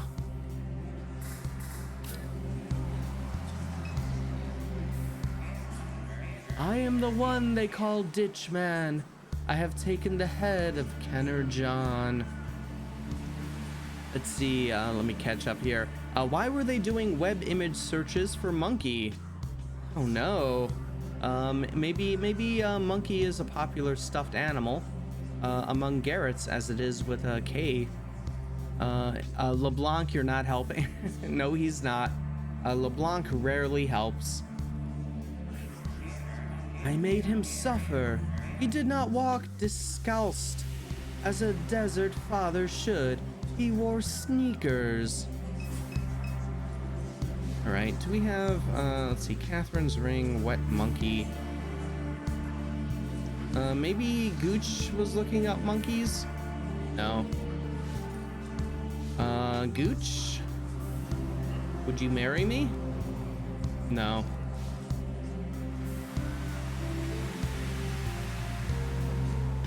Oh, wait, can I pop out the orb? The messenger is here. Don't you see it? It was never for John. Why would it be for John? John wore sneakers. John wore sneakers.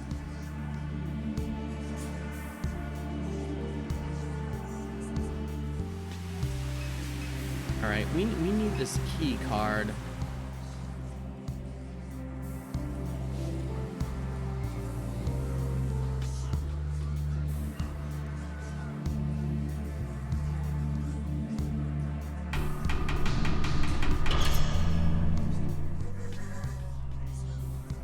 All right, yeah, nothing we can do there.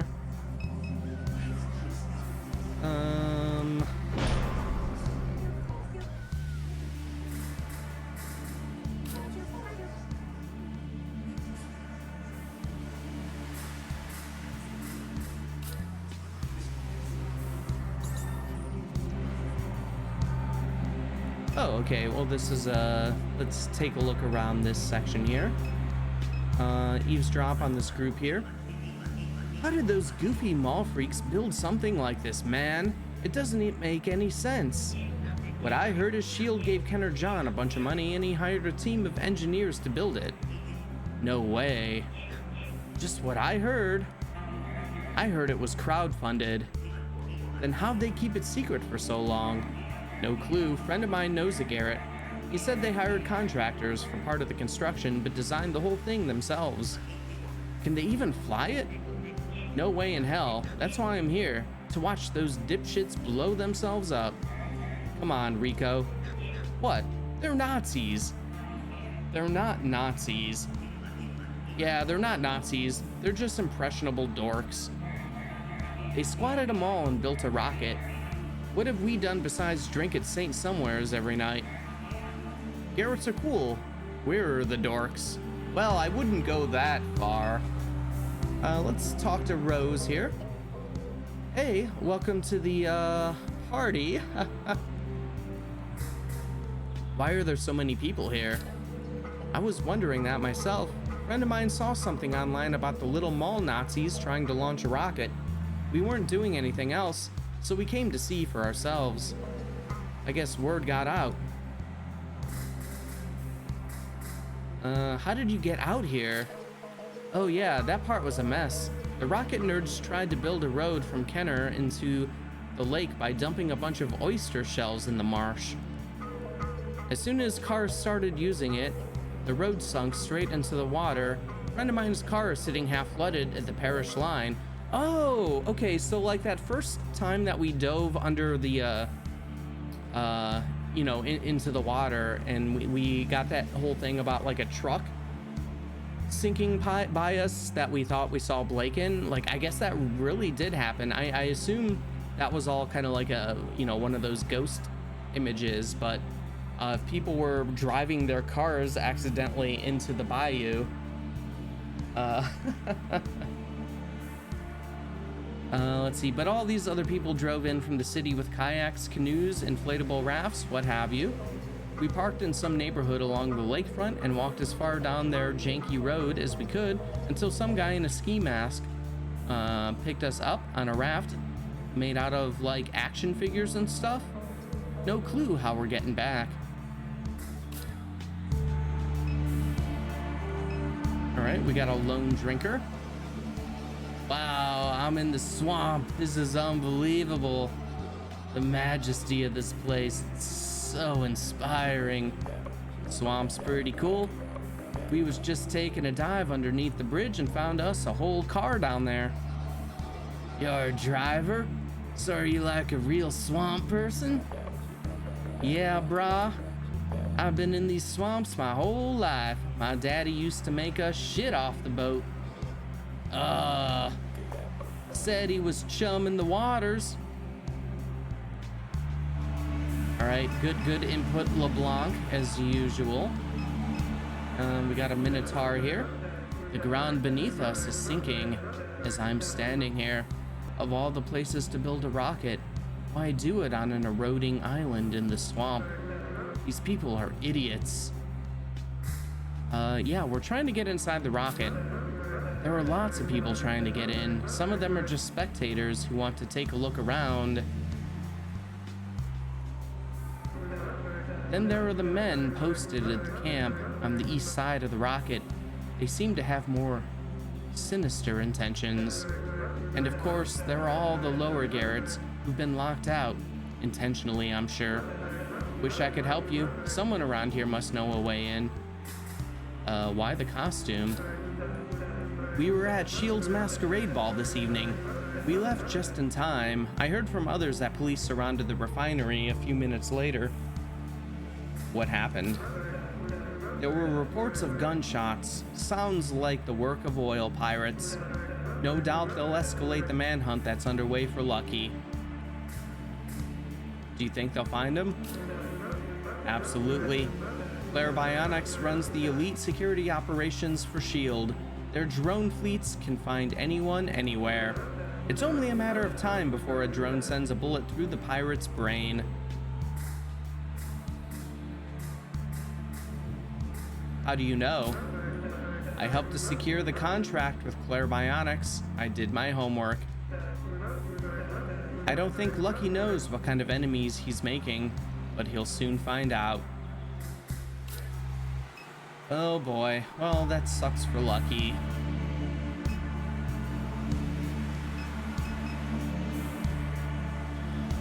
All right, let's see, entrance. Oh God, really, dude? Okay, you know what? I think these guys might be the real Nazis. All right, let's talk to Chuck. How's it going tonight, folks? What's happening in this corner? We're waiting on Ditchman to show his cowardly ass. And what happens then? Well, the man gestures to a sniper positioned on the roof of the camp. What's it look like? Y'all ain't exactly hidden, brah. Ditchman thinks he's immortal. We're here to rid him of that notion. That little dude on the shipping container screaming his head off about being Ditchman better hope these dudes don't hear him. Seems like they mean business. I get what you're saying, LeBlanc. I was thinking that before. We'll head back over there and record the dude with the head. Yeah, we got some tactical Patriot guys. We are going to create a ruckus at this party. I'm kind of excited. I don't support these guys. I mean, I guess I don't really support either group, but these guys a lot less. Let's talk to Cooler Guy. Yo, so I'm watching this old stream of John's from when they first broke into Promenade Mall. It's him and like 5 or 6 Garretts. One of the Garretts brings a pair of nunchucks with him, okay? And they get into the mall. It's dark. Nunchuck Garrett loses his fucking mind. Starts screaming, spinning the nunchucks all over the place. He's just like, bats, bats. Oh my God, there's bats everywhere. Rest of the Garretts start running and screaming. John is pitching the camera on his phone around, looking for the bats. All he finds is a leaking pipe. Turns out some water dripped on the little dude's head, and he thought bats were attacking him. All right. Nunchuck Garrett is pretty good. Okay. Before we continue on, I'm gonna take a quick restroom break, and then we'll come back and see about finishing up Norco, or at the very least, really creating a disturbance in this party Um, let me see here. Okay, so quick break, and we'll be right back. So stay tuned. Alrighty, we're back. Okay, let's continue on. Let's talk to old Bucket here. Where's Ditchman? Where is he? The minute he shows his face, we're gonna smoke his ass. Show face, smoke ass. Like I say, I'm worried about that wild little dude on the shipping container. What if they hear him saying he's Ditchman? Seems like they mean business. Yes, I know, but we're doing our due diligence here in an adventure game. I like this area. These dudes ain't messing around. My kind of people. Dude, you just related to the Garretts. Now you're relating to these guys. All right, let's get over here.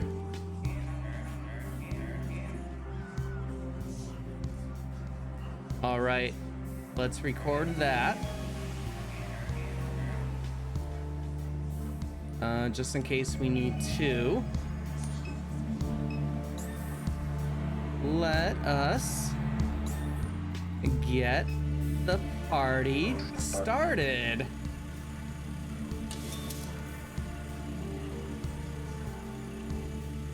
John got what was coming for him. He took us for granted. We wouldn't let oh wait, no.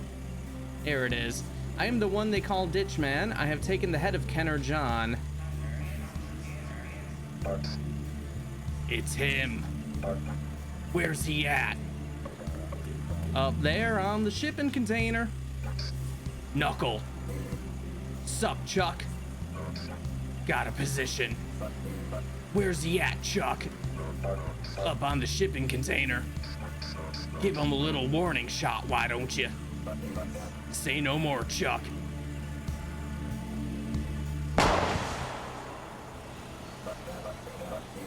Gave the target a little scare, Chuck. Great work. All right, let's go check the shipping. Oh, where'd everybody go? One little gunshot and the place clears out? What kind of party is this? Oh, we got a false pawpaw. They shot Gooch. They shot Gooch. They were trying to shoot me. Where are they? Go away, go away. They'll see me here, just go away. Okay, so he's that kid who was holding the head then.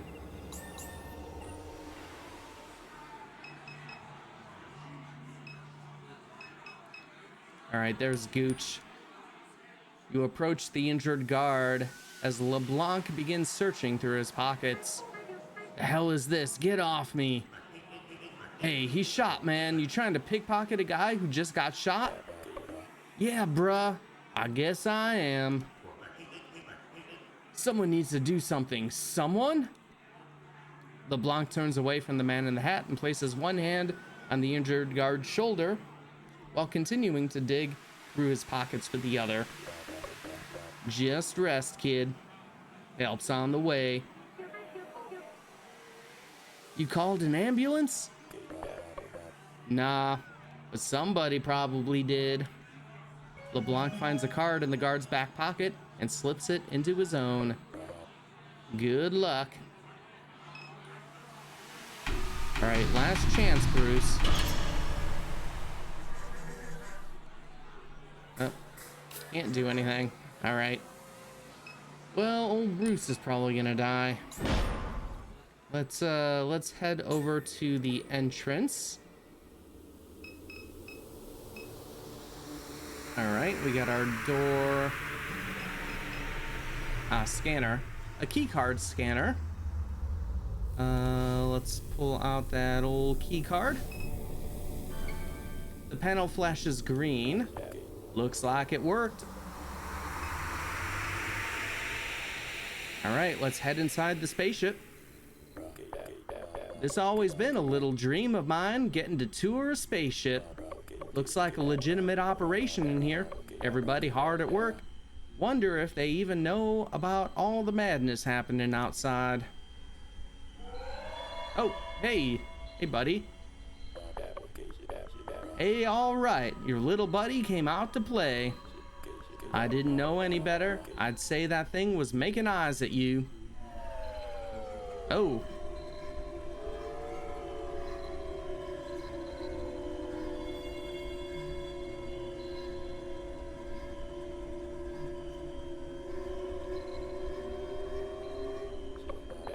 God damn. Wish somebody would kiss me like that one day.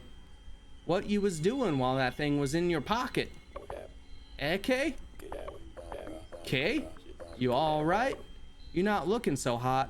Got shaky knees? That kiss swept you off your feet? Maybe you just need some fresh air? Should we take a walk?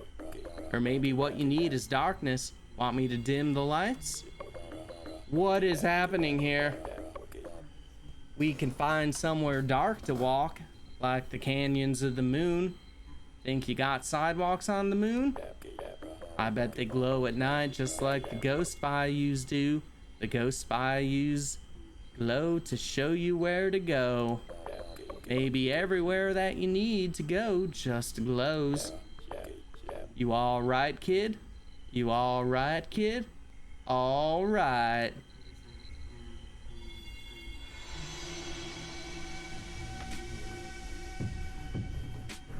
All right, yeah, we just have that.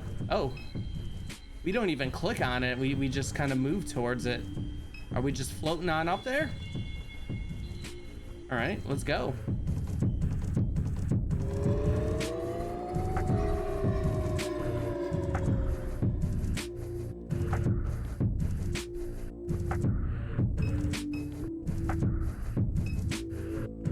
All right, I guess we're just going up the ladder.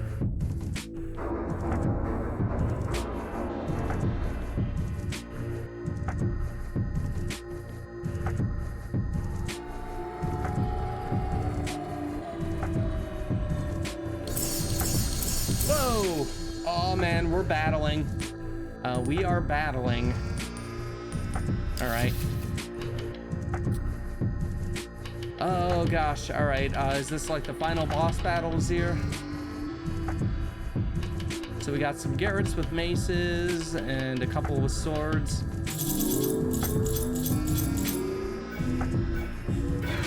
Ah, shit, I fucked that up. I probably should have saved before this.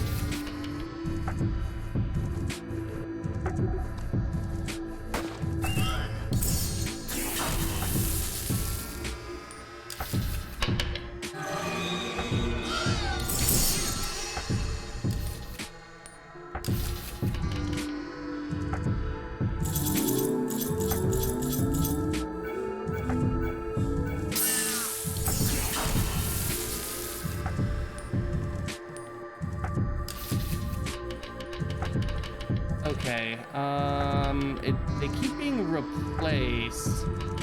So is there, like, it doesn't seem like we can hit the guy behind them.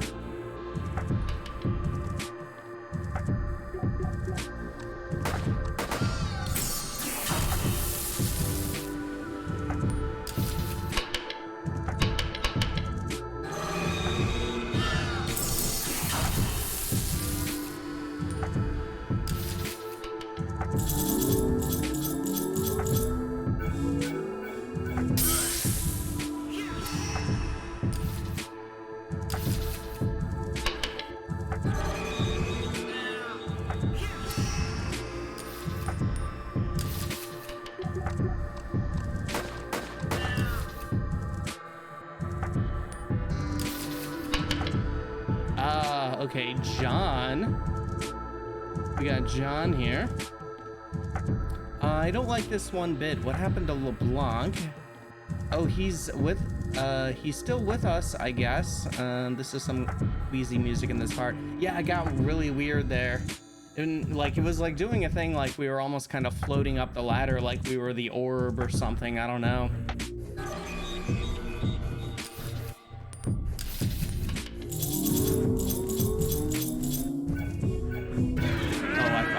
Well, we killed him anyways.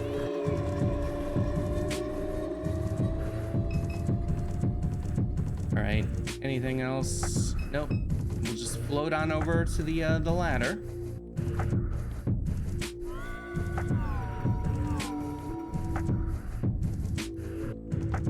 Oh, I guess I can't even save here. Anyways, all right, let's go.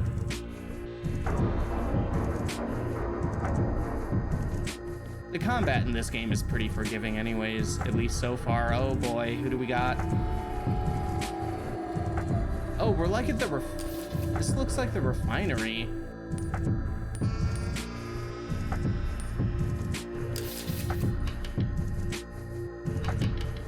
Shield guard, fire stacks. Should we hit the fire stacks actually?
Let's see. Orb, can we take him out in one? There we go.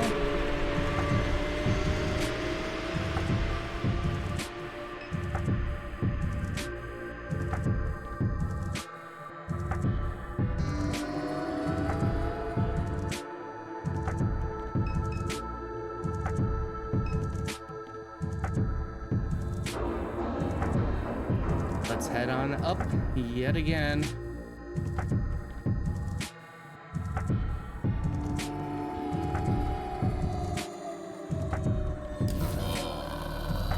Oh, bye LeBlanc. See you later. Oh boy, all right.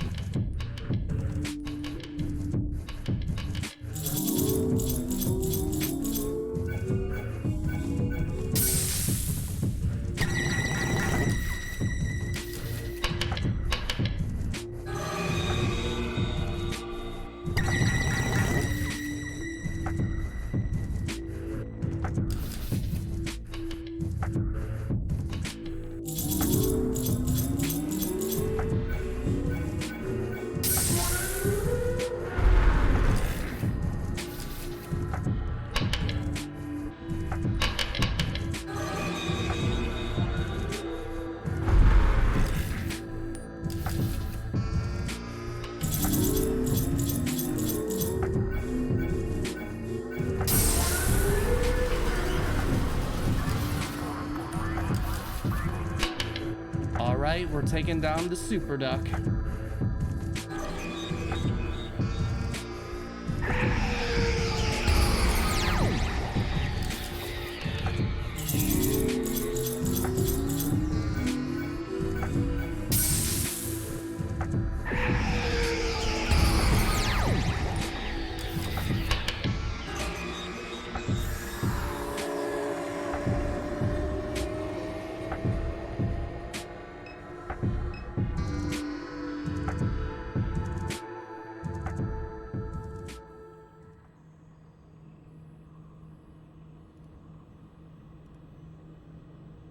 Okay, Shepherd's Watch. We got mezzanine. Let's take a look at the statue here. A statue towers above you, arms extended, appendages projecting out like the naked shafts of feathers. And we got a lookout. Let's check out the lookout. Oh, there's LeBlanc over there. Let's take a look at old Shield. Shield lights the distance beyond the lake. All right, the detective is slouched against the railing, bleeding from several wounds. Brah, who puts a balcony on a spaceship? What happened to you? Tried to tell you to turn around. Why didn't you listen? If you can get out of here, go. Just go. You was running around down there, just punching walls, knocking shit over. Eventually, I lost sight of you. Came up here to find you, but the old man, shit. I'm bleeding out. I can hardly keep my eyes open. Let's get you up. Hell no, don't touch me. Just go. And listen, okay? You see Gus, don't tell him I got killed by some old perverted son of a bitch. He might think that's funny. Tell him it was an animal, like a big raccoon. Well, not a raccoon, just... He drifts in and out of consciousness. Just don't say it was an alligator.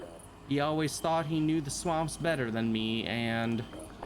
Hell, I really think I'm dying, Kay. He takes hold of your arm. I can see the light and everything. The detective's breathing slows. He blinks. His face twitches, and a few moments later, he releases you from his grip.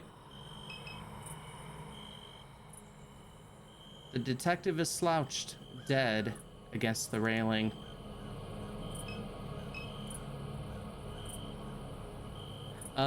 Let's see. Oh no, so we went into some kind of sort of fugue state, and while we were out of it, the old man attacked LeBlanc. Yeah, seems something like that, yeah. That's sad. Well, we'll pour one out for a real one right there. Good old LeBlanc.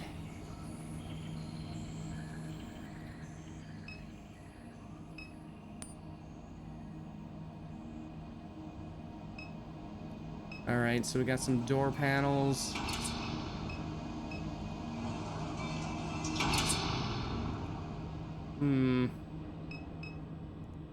I don't know if there's...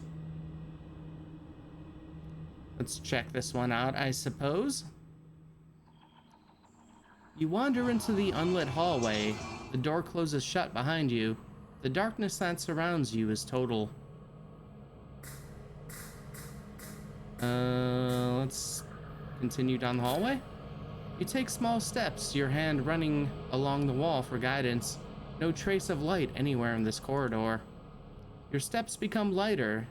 Your feet press soundlessly on the ground. A few steps more, and the ground begins to soften like fabric. The wall becomes pliable as you drag your fingers across it. You scramble to return to the door and find yourself floating. You're floating, Kay. There's no gravity here where you are. In this vacuum, there are no walls. There is no ground. Beneath you, if you stare with patience, you can see the curves of the Mississippi River. You can see the ponds and canals and lakes of the Gulf of Mexico. The refineries alight in your eyes and in your lungs. The suburbs are alive tonight. The suburbs are alive. The city can't be described tonight. The city can't be described. The coastline opens wide tonight and the bayous hide. Your house is silent tonight. You'll leave it behind tonight. You slip from the endless evening and return to a delirious dream.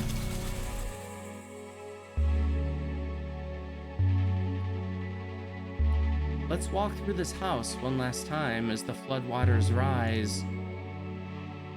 The humidity presses in, the refinery bleeds through the window. You place your feet onto the carpet, drenched. The pumping station has failed again. Your mom will pull this carpet up again. The ditches will fill again, and there will be no hiding from the floods in death or anywhere else. Let's look out the window. The wrens weave in and out of the night. They glow unnaturally. They speak in signals about each move you make. They watch closely after you look away. Let's look at Monkey. Monkey smiles at you. His eyes widen and widen. All that remains of Monkey are his eyes. Let's move. Check the living room. Your mom sits on the couch of the living room, staring out the window. She doesn't acknowledge you when you enter. Let's sit beside her. You sit down on the couch and force her attention. When she turns to you, the indifference drains from her face. I wish you'd have come just a little closer, she says, and takes your hand. I thought maybe we'd have breakfast together or something. I actually dreamed about it. I wanted to. That's what I'd hoped, she smiles. Just that you wanted to. She hugs you awkwardly and kisses you on the forehead before wiping tears on her sleeve. She looks down at her feet. It's flooding. You nod. All right, well, I should. She gets up without another word and walks out of the room. The refinery explosion plays on the television when you get up to leave. All right, let's check the kitchen. Cockroaches scatter from your footfalls. They feed on the crumbs and medication spilled across the table. They decorate every surface and congeal in the rising water. Open the microwave. You open the microwave door, and there's the head from the lake, eyes closed, like the face of a man only resting. You slam the microwave door shut and leave pockets behind for the roaches to fill. All right, laundry room. The laundry room scares you, has always scared you. Blue stands in the corner and peels his forehead from the wall to meet you. He clutches a towel tightly, nervously. All right, let's speak to Blue. I wanted to be around, he says. No, it's not what happened, but it's what I wanted. He waits for you to respond.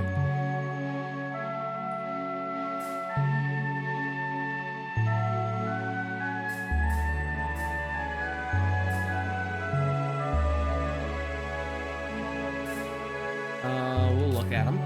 Blue's eyes, refinery eyes, tight and tired, and kind eyes. He puts his hand on the wall, and the wall begins to dissolve. You just don't think that. He looks down at the water spreading across the linoleum tiles. That it'll get bad, but when it does, you don't think there's any other way it can be. That's what gets me. The voided light of the backyard breaks through the wall as he presses his hand more firmly against it. I don't know. I just wished I was there. That's all I wanted to say. All right, let me take a moment here. This is kind of getting to me a bit. It's really sad. Game started really sad, and then like in the middle there were a lot of like funny moments, and now we're right back to like really, really sad.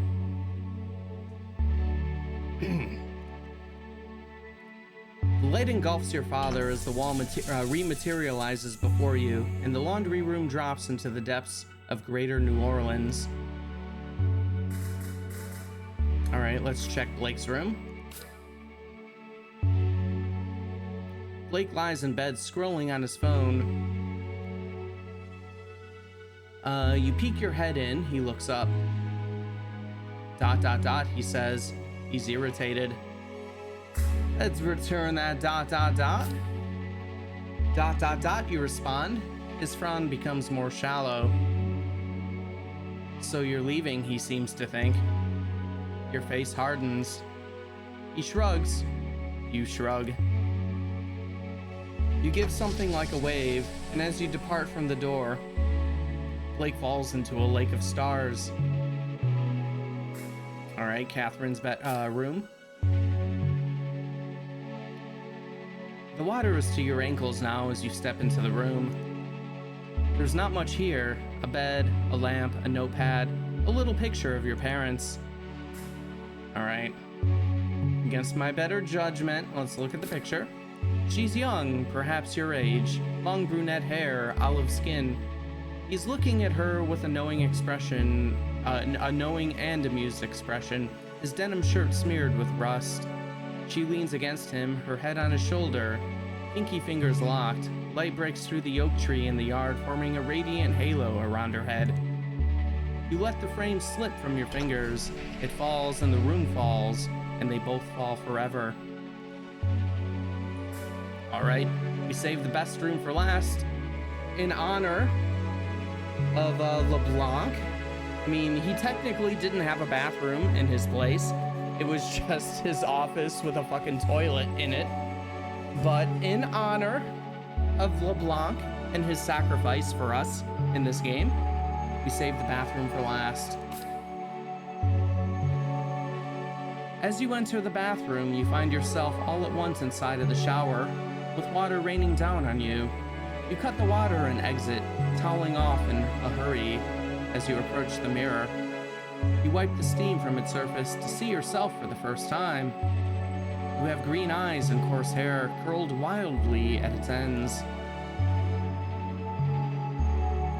You look like your mom did at your age, like in the pictures when she smiled beside Blue. There's a small scar above your left eye. You step away from the mirror, but the reflection remains. You finish drying and throw the towel into the floodwater, dress, flip the lights, and leave the room. Your reflection in the mirror decays in the bulb's afterglow. A distorted face, pinpoint eyes, and a hairline mouth wills itself to survive. Oh, I guess we didn't save the best for last. Let's check the office.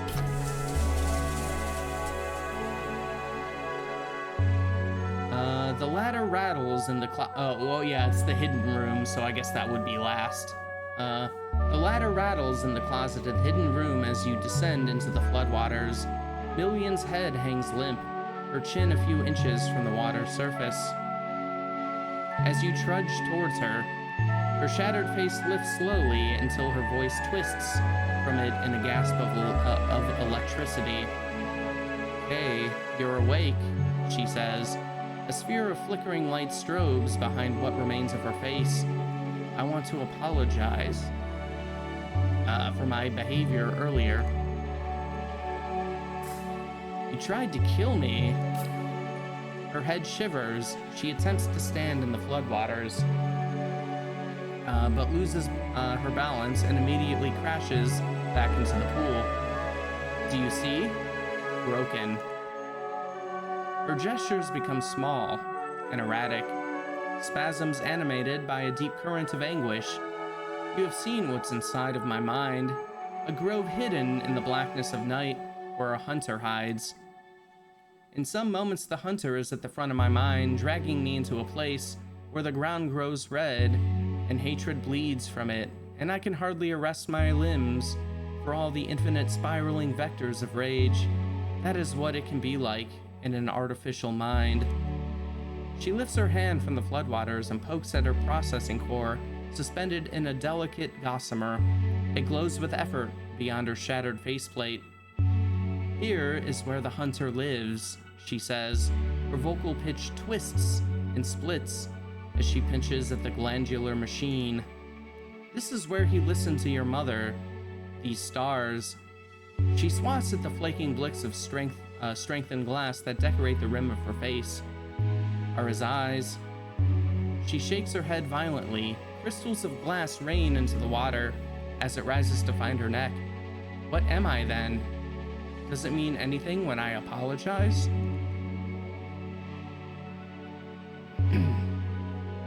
The water rises still more to the crown of her head. She continues to speak in indecipherable static. Soon, there is no more robot left to flood. You swim through the black water towards the light of the attic as the room sucks down into the suburban depths. Million's face hangs in the fluid of your eyes as you float in the vacuum of the New Orleans sky.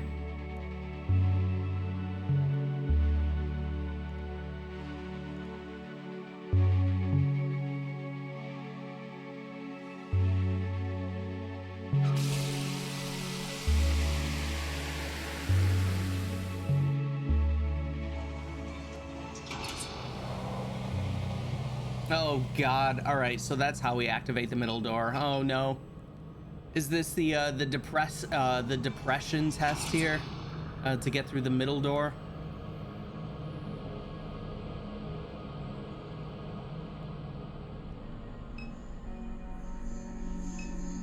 Man, that section nearly killed me there. That was a really sad stuff.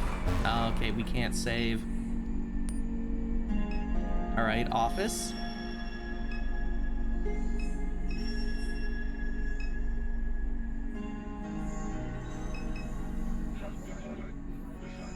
Kay, did you come to watch the flames with your pawpaw? I hope you don't mind me being here, inside of this blessed memory. The refinery at night is just so splendid, isn't it? And it shines still more beautifully in your mind. Thank you for allowing me to visit, if only for a moment. I hope we might have a word together before our journey begins. I've lived many lives. One of them I lived in this town. I watched them build this place. I watched the plantation land become machine land. No one minded me being here, waiting for all the pieces to assemble. They didn't notice me, just like they didn't notice you. Time bombs are time machines. They release the future into the streets. This refinery was a time bomb, with or without me. It took less than it might seem to unstick the future from its snare. I shaved a little hole in the pipe elbow. I left a servo motor behind in a box of treasures to help it strike. Little things, little boxes, little bits of rock. That's all it takes for a town to explode. And just like John, Blue was gone. No trouble for us anymore. What are you? I am what they say I am. I was never young. I walked the eons. I came upon the tar seeps of the Nazarene waste and across steppes and oceans to this place. Cast from each illusion of hope, a promise I kept with a young man. A kingdom for this earth, it could never be. We sat all of us in the shed, among the figs where the stars shone through the rafters. She who carried his seed pointed there and said, "Old man, you live forever. Lead his children there, his kingdom awaits them there." And so I will, you see.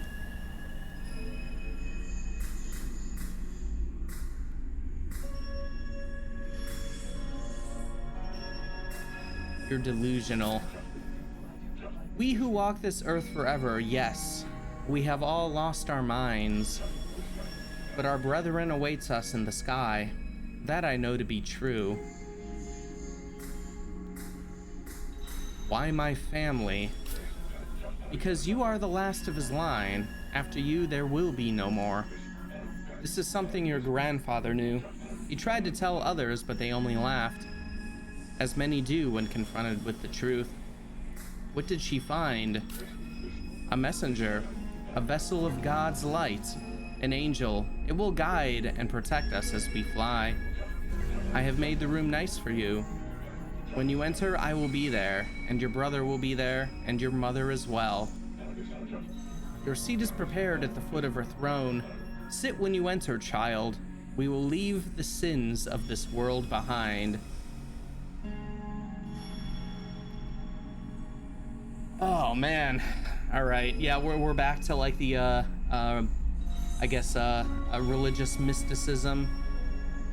I wonder if we're gonna have an option to like stay or leave. Let's check the envelope. You slide a piece of paper from the envelope that rests on the desk to find a crudely drawn sketch of your family. I didn't quite look,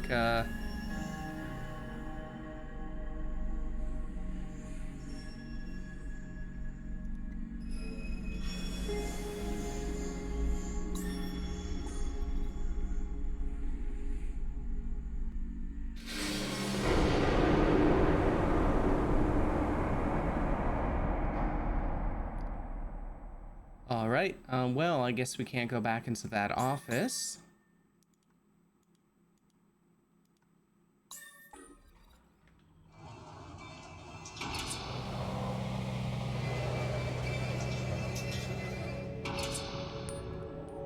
All right, we can save. That's good.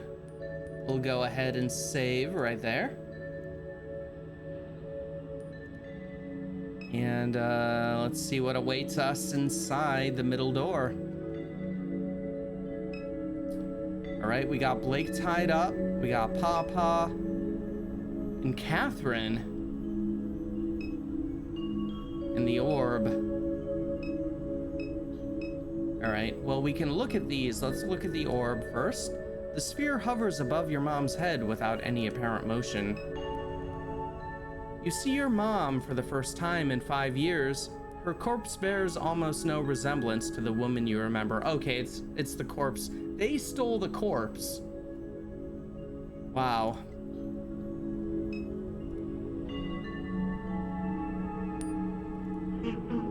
Blake writhes desperately in the chair. You make your way towards Blake. Papa immediately intercepts you and knocks you to the floor with an aggressive shoulder tackle before casually returning to his place at the altar. I would never restrain you, dear one, but Blake doesn't know what's best. Please come and have a seat with your family. No, I don't think I will. We've waited only a short while for you, child. And yet it has been an eternity, an evening without end. You have brought your mother's ring, the jewel of the Magdalene, your inheritance. The beauty and goodness and virtue of this moment floods my ancient heart.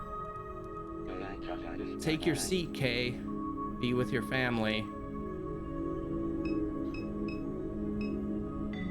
Oh God, we have to? Sit? No. I don't want to sit.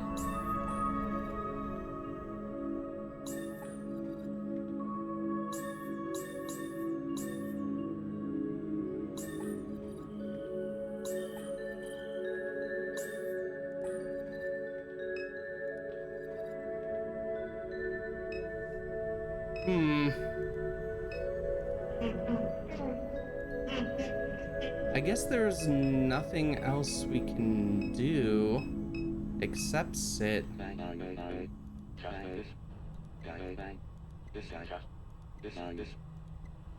All right, we'll sit. You approach the chair and glance over to Blake. He watches with dreadful, panicked eyes. You sit. Very good, child. I know that you're both afraid, but remain strong. You will be rewarded for your courage in the world that awaits. Papa raises the transceiver in his hand. Garrett, my boy? Hearing you, Puck. Ephphatha? Roger that. Take a deep breath, my loves. We are leaving this place behind. All right, I guess we're going.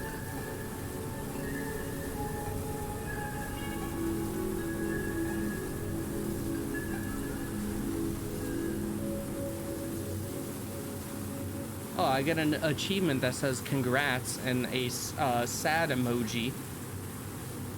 Oh boy. I wonder if we were able to do an ending without that, but I didn't see. There were no options. Maybe it was other stuff we could have done. I don't know. The room comes alive with motion as the airlock seals shut. Small articulated arms extend out from your chair. They embrace your arms and legs, forcing you into stillness. You feel the old man's hands working a crown around your head as a blinding light consumes your vision. Every sense screams before settling into silence. The pressure that's been building in your chest releases as time dissolves. Past and future collapse into a single moment of immolation. You become pure, radiant light, burning above Norco.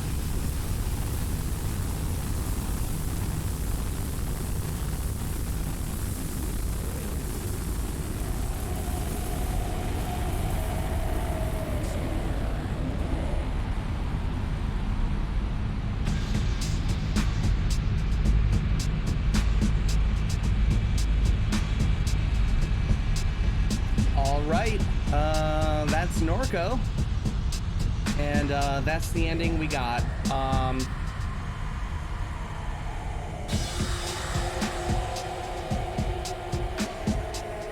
Oh, you know what? I wonder if the okay, I bet I know how to get the other ending. So like if we were able to do that recording with Bruce's father and then convince Bruce to leave, we probably wouldn't have been able to take off. So we probably got like the sadder ending where we kind of exploded over Norco.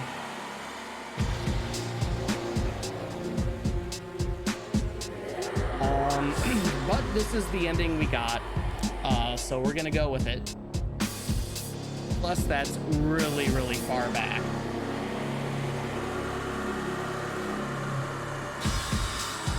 And I didn't do multiple saves anyways, so I'd have to start the whole game over. So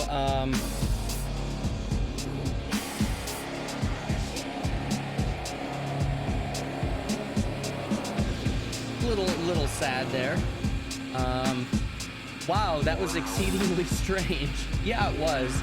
I'm really happy. I'm really happy that I played it and streamed it. There was a lot of cool stuff in this, and even though we got maybe the bad ending, like it was still pretty. I don't know. Well done, I guess. And that little. Kind of like saying goodbye to your home portion at the end there, that was really, really sad to me. I think that was really well written, so I was happy to at least get to that part. I'll have to read about what other paths might exist. Oh, definitely, I'll be doing the same. I know I could probably go on YouTube and play the other ending or endings, but I think we'll leave it there.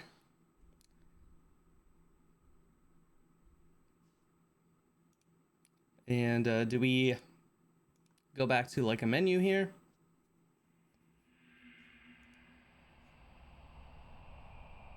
There we go. Overall, I thought it was a really cool and interesting game. Same. I really enjoyed playing it. It was very interesting. And interesting mix of like really sad stuff and some pretty funny moments, in my opinion. Yeah, a really, really good adventure game in that old school style. And I love those. So right up my alley. Definitely worth checking out. I'd say to anybody who likes, point and click adventure games, and lots of dialogue, pretty well written. I guess influenced by probably Disco Elysium, but different. It's not anywhere really that similar, I don't think. The game that it reminded me most, I think, is Kentucky Route Zero, mostly because there's not really a lot of gameplay to it. But it's more just doing the next thing to move the story along. It's kind of like interactive fiction. Yeah, even like the point and click adventure stuff was pretty light.